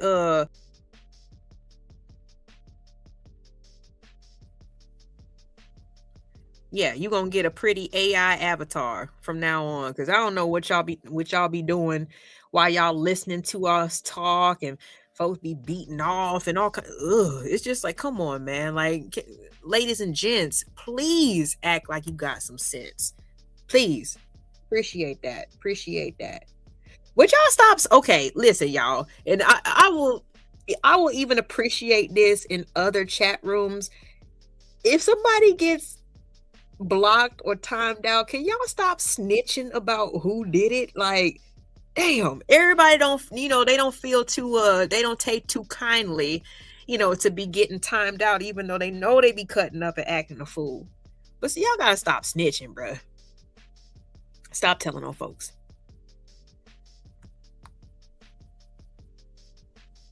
I mean, supposedly he was just cutting up. He lucky I can't fucking see what he's saying right now. I should have went on my dummy account, but I you know what? For me, honestly, out of sight, out of fucking mind. Excuse my French, but I really be having to do that. Block parties all day. You know what I'm saying? Hide the channel. Yeah. Like all that shit. I don't give a damn. Out of sight, out of my mind. Stop bothering me. There's too many people, like I said, who want to knock you off your square. I've been up here. Ooh, I'm so good. Monologue 3 hours, 5 minutes, boy. 5 minutes. I can hold a whole show by myself. Okay. I'm sorry. I'm really proud of myself right now. Because it's been a lot going on in these streets. And I just don't know why, you know what I'm saying, out of all the channels, it's the ladies' channels that be getting messed with. It's like y'all don't want us to come around no more, but y'all, you hate to see us. Well, what's the saying? You hate to see us, I hate to see you go, but I love to see you walk away. Thank you. I did that one myself with the snarky face on it too. Like, yeah. Hold on. You gotta try and see what you can do on your own sometimes. See what you can create.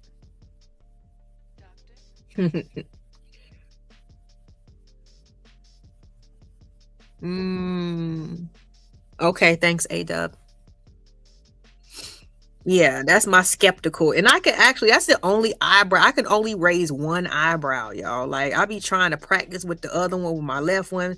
It do not be working. I can raise that right eyebrow independently though, like The Rock. You feel me? Like, do you smell what LA is cooking? You never know. All right. Oh my goodness. Coffee, you are obsessed. See, that's why AI had to let us know why society is obsessed with Black women. You know what I'm saying? I know accountability is a big thing for you, but unless we actually respect each other, it is damn near impossible to hold someone accountable, my dear. Do that. Okay? The goal was never their approval, and it was never their defeat. Because both of those keep you turned around facing them. See, the goal is to live a life so completely your own that they become weather.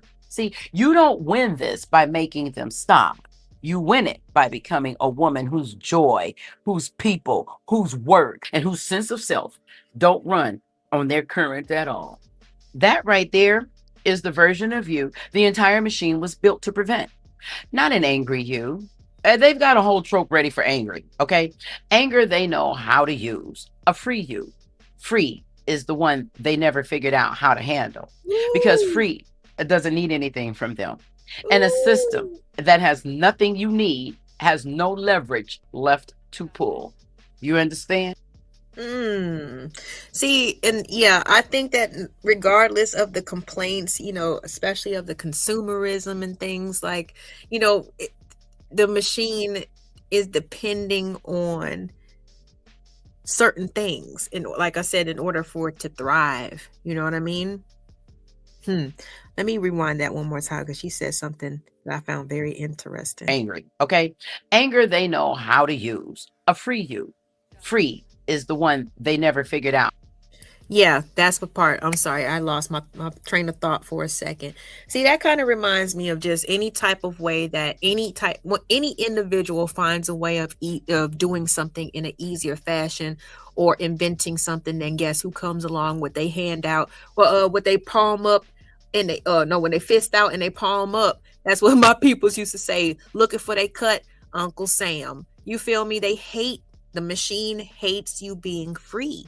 It hates you being able to figure out how to do things on your own without being a part of the consumerism in the way that benefits it itself. Okay, so at this point, we're kind of done. You know what I'm saying? Like black women, we're kind of done. We're kind of tired. Like we're kind of tired of the same old. Oh my god! Like you guys are just so masculine and rough. Like your attitudes are just so much. Oh my god, your attitudes are so bad that we have to go to a whole nother country and learn another language to deal with a woman who might stab us or run us over with their car, because we don't want to deal with y'all's mouths. Like it's just too much. You know what I'm saying? We tired of that. Like going on then. Like if that's how you feel, going on, please.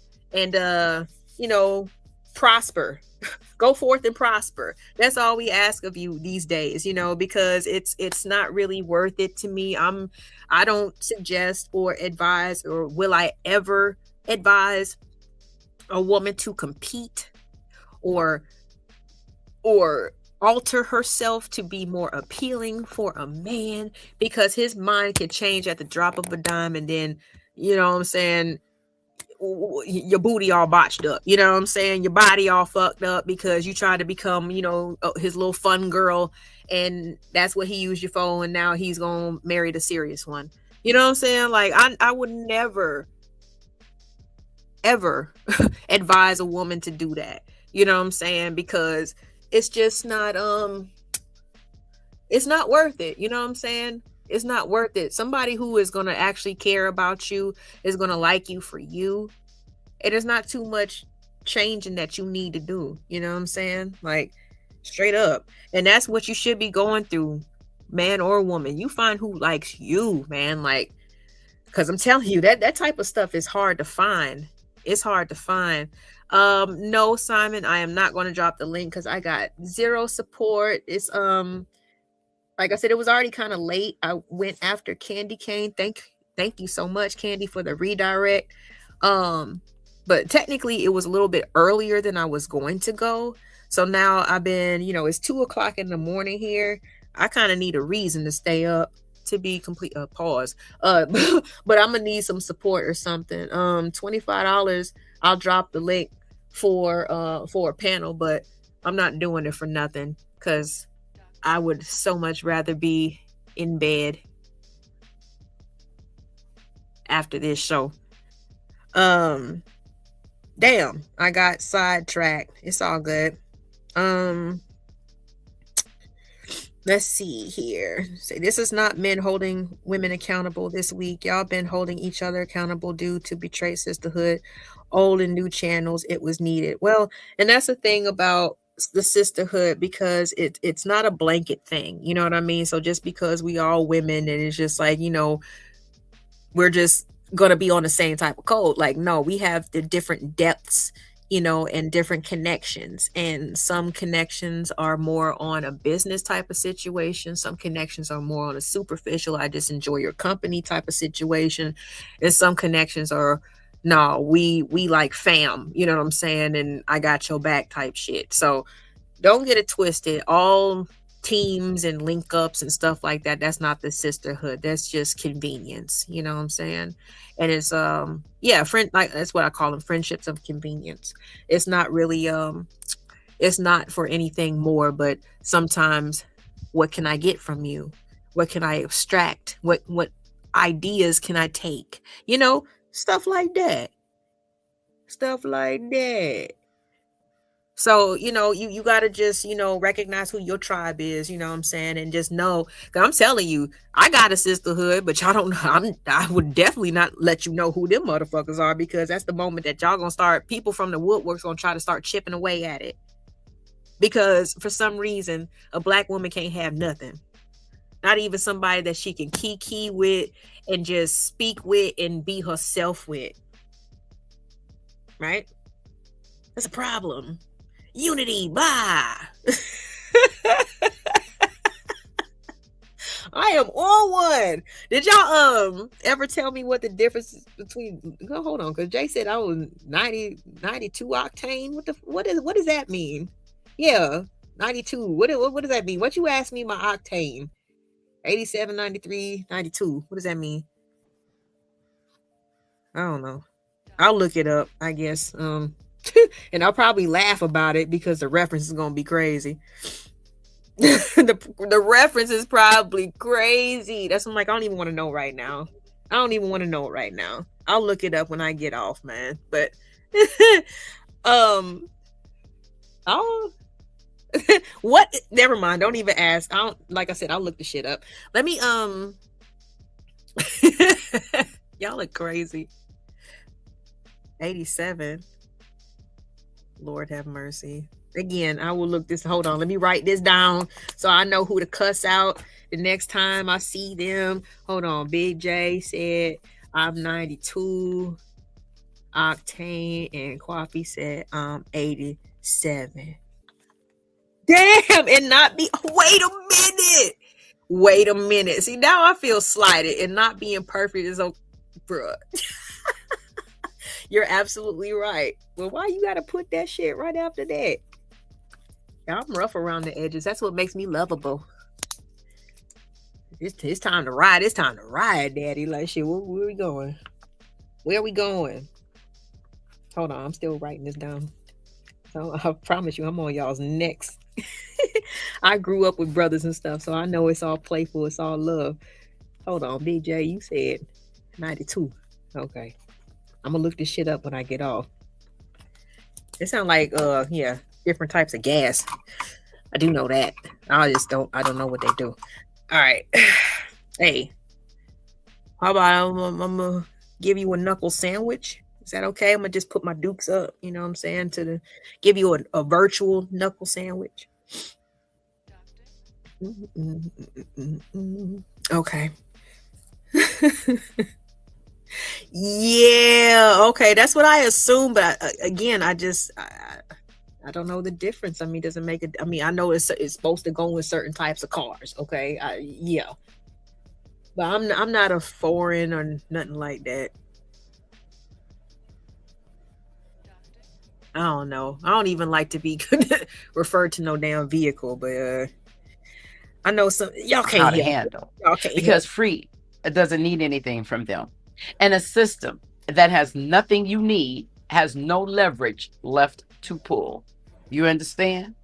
So that's the solution. 25 Not likes, a way to fix 25 likes. Let's get those up, please. If you forgot. them. A way to stop being available for the one job they still need you and I to do, which was doubt yourself, doubt myself, right? And the fact that you came looking for the truth, the Every fact ass. that you wanted the real version and not the comfortable one, yeah. That already tells me which woman you are. Well, thank you, AI, because I sure enough appreciate that. All right? I sure enough appreciate that. Okay, AI. Yeah, that's. I'm sorry, that sounded too scripted. I read your comment the same time that she laughed. Sigma, what does this mean exactly? I played sports, but I didn't like certain things at the same time. Like I didn't like frogs and, you know, slugs and, you know what I mean? I didn't like slimy stuff. I wasn't touching those snakes, but I'll play, you know, my brother's a year and a half younger than me, so I'll go play basketball with him. I played different sports growing up. And used to, you know, summertime running around and doing all that stuff until I hit a certain age. But then I started hanging out with my homegirls and stuff like that. So I'm not sure what you mean by a tomboy. I just roll with the punches, you know. That's who I am. That's who we are. Okay, but I done digress because I done got happy with that part. All right. Yeah, I just grew up with my brothers and my father, so I know how to be cool with men without it, you know what I'm saying? I just know how to be cool. That's all. So let me just go on and continue with the rest. All right. AI goes on to say, You were worth a 400-year machine. Yes. Think about what that means about your Hey, power, says AI. Now West go Side, live like you West Side. finally believe it. I know that's right. Yeah, see, I'm Stone Mountain shouting. I know that's right. So if this reached something in you, share it with a sister who needs to hear it. Send it to the woman in your life who's been made to feel small lately. Drop one word in the comments. What does free look like for you? And I'm reading them. So let's build this in what? Information. Now look here. Look here. Now my name is Larissa.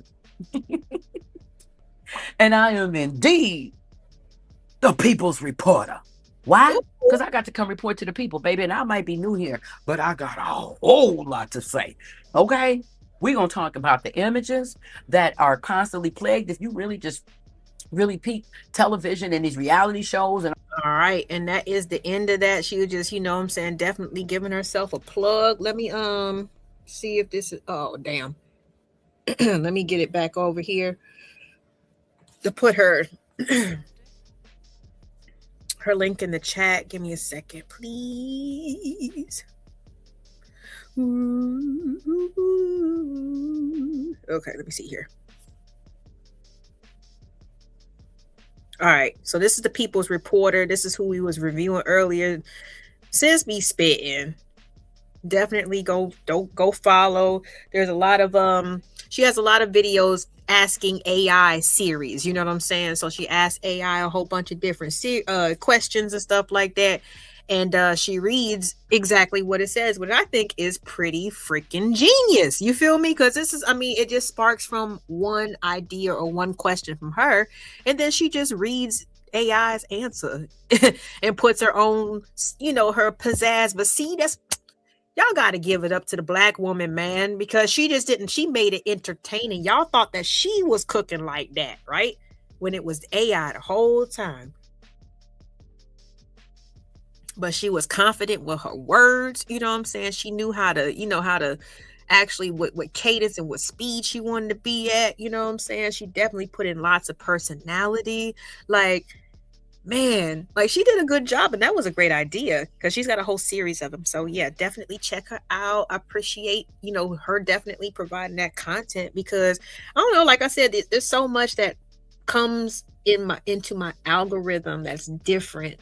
But like this video in particular was like 22 minutes. I knew, I was like, damn, I'm not going to get through this if I open up a panel, but I have to get this out because like I said, the other night, I just get tired of the hyperbolic, bitter baby daddy statements. Like, fine, I bet you if you find, like I said, the right person, or you just kind of stop putting so much importance on one person in terms of your happiness and all this other stuff. Like, you ain't got to walk around with so much hatred. Like, it doesn't have to be that, it don't have to be that deep, man. What? But you got to stop being afraid to get on one of my bonus that sound like I don't know, like you trying to, you know what I'm saying, peer pressure me into some, oh, so you scared? You gotta tell me what you're talking about. China cafeteria, nah. This was homecoming dinner, 10th grade, goddamn, like shit. Yeah, Bahama Breeze, but China cafeteria, I don't know about that one. But we can go to the West Side. I was just telling my mom, I was like, that's the first and only place that I ever, that's when I first discovered American Deli, was in the West End Mall, man. I go get me some shoes and then go get some American Deli. And then when I got tired of American Deli, I go across the street to Gut Busters on the corner, shawty, with them Philly cheesesteaks. Oh my goodness. So good. And it was like the black bookstore was like 2 doors down. I mean, they always had their door open with the incense burning right at the threshold. They had all types of esoteric books in there. I was like, man, hell yeah. I love the West End. Shouts out to them. Busy Bee, AUC, MLK, Ralph David Abernathy. Yeah, I know about the West Side. Oh, Fellini's is on Ponce. Before you get to Little 5 Points, they had a Savage Pizza in Little 5. Yeah, it was a Black Greek. Yes, that's it.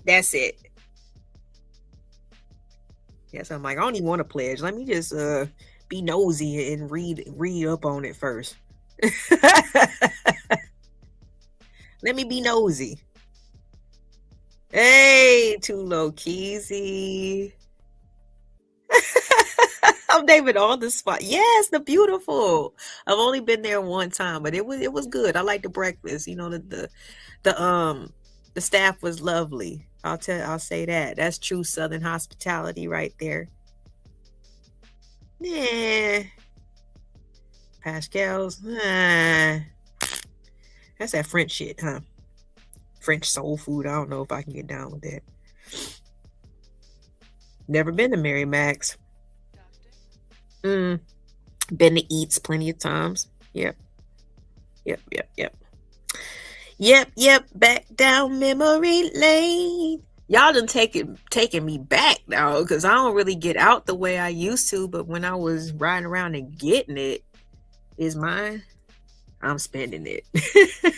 That's what I'm saying. Y'all gotta find the right ones, man. Y'all gotta find the right ones. And after I did all of that, my brother be off of, you know what I'm saying, off of for break or something like that. He went to, while he was going to UGA, I bring him back down to the city, take him to Fogo de Chao.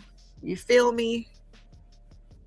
His first time being oh man, that's birthday dinner every year. My mama put me on 2 Urban Licks. I love that. The train in the back is amazing. Okay, Kwafi is just like, okay, he's so Atlanta right now. He's so Atlanta. But I'm going to go ahead and wrap up the show, you guys. Thank everybody for coming through. I normally don't go this late. But if y'all are ever in the Atlanta area, y'all see all of Kwafi's wonderful recommendations. I co-sign damn near every single one of these. So yeah, write some stuff down or whatever, because you can't lose. You can't lose with one of those, you know what I'm saying? But I appreciate you guys for coming through, sliding through, engaging in the chat, not beating me up too bad, you know what I'm saying? Because I know the title was a bit oh Lord, what's she finna say, you know? But you just never know. Y'all gotta ride with me sometimes. Trust your girl. Like, I'm not trying to ever hurt people's feelings. I'm trying to broaden perspectives, you know what I'm saying? Like, I'm trying to just show a different side or a different thought process, especially like I said, when I have to sit and I try to enjoy, you know, certain channels, and I get it, you know, everybody lets up who they want to let up. Thank you so much, Miss Joy. They let up who they want to let up, and I just have, you know, sometimes us ladies, we just gotta wait it out until that person leaves, but it doesn't mean that it hurts any, you know, it hurts any less. That should be hurtful. I don't, to be completely honest, if I was hearing a woman, you know, like on the ladies' night show or any other panel that I was on, going in on men in general, like, I'd be like, damn, what's wrong with you? Like, you know what I'm saying? Like, that's when I would really say something, because I'd be like, wait a minute, because we can be a little bit more balanced in this, you know. But I get it, you know, it's a man's world, so we got to just live in it. But then at the same time, you can't be upset with how we create our own boundaries and how we choose and pick and choose to play the game. Okay, because me personally, I only know what my little heart can handle. I can't handle all that, you know what I'm saying? So if you try to get all rah and extra, and this is, you know, okay, well, I'm gonna let you find, I'm not the one for you, sweetheart. You know what I'm saying? Good luck to you. I wish you all the best in the world. You feel me? And there's no love lost, but I can't do it. Won't do it. And it's not stubbornness. It's just mostly I know myself. I know myself. I know what I can deal with and what I can't deal with. I'm not going for a lot of this shit. And I'm not gonna pretend like I can just so I can get you. Like, to me, that's I wouldn't appreciate that being done to any one of my loved ones. You know what I'm saying? So I'm not gonna do it to somebody else's loved one. But the appreciation level has to get up. You know what I'm saying? And I just mean in people who look like you, people who's a part of your community. It could be strangers. Just offer them head nod, smile, especially if it's a place that you frequent, man. Look up, or look out for each other. You know what I'm saying? It doesn't have to be that deep. It doesn't have to be that deep. It doesn't have to be that hurtful. What's going on, 18th letter? Appreciate you for sliding through. About to end the show, but the replay will be fire for you. I want you to listen to this 18th letter, because you definitely be having yourself to say, and I know that you have your grievances, but I just want you to listen to my premise. You know what I mean? I laid it out in a nice, entertaining package for you.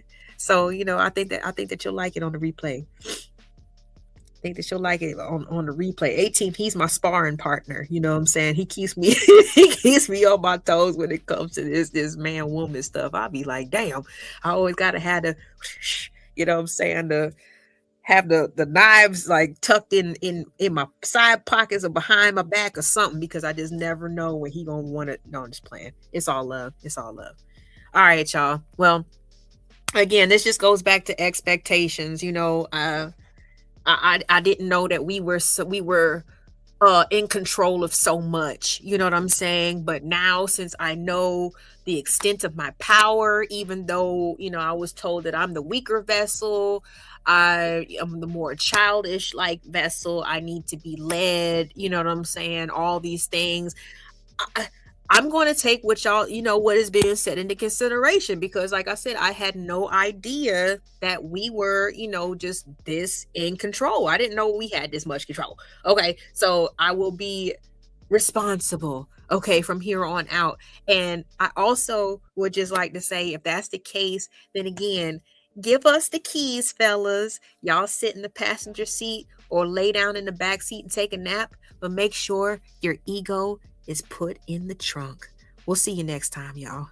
Peace out.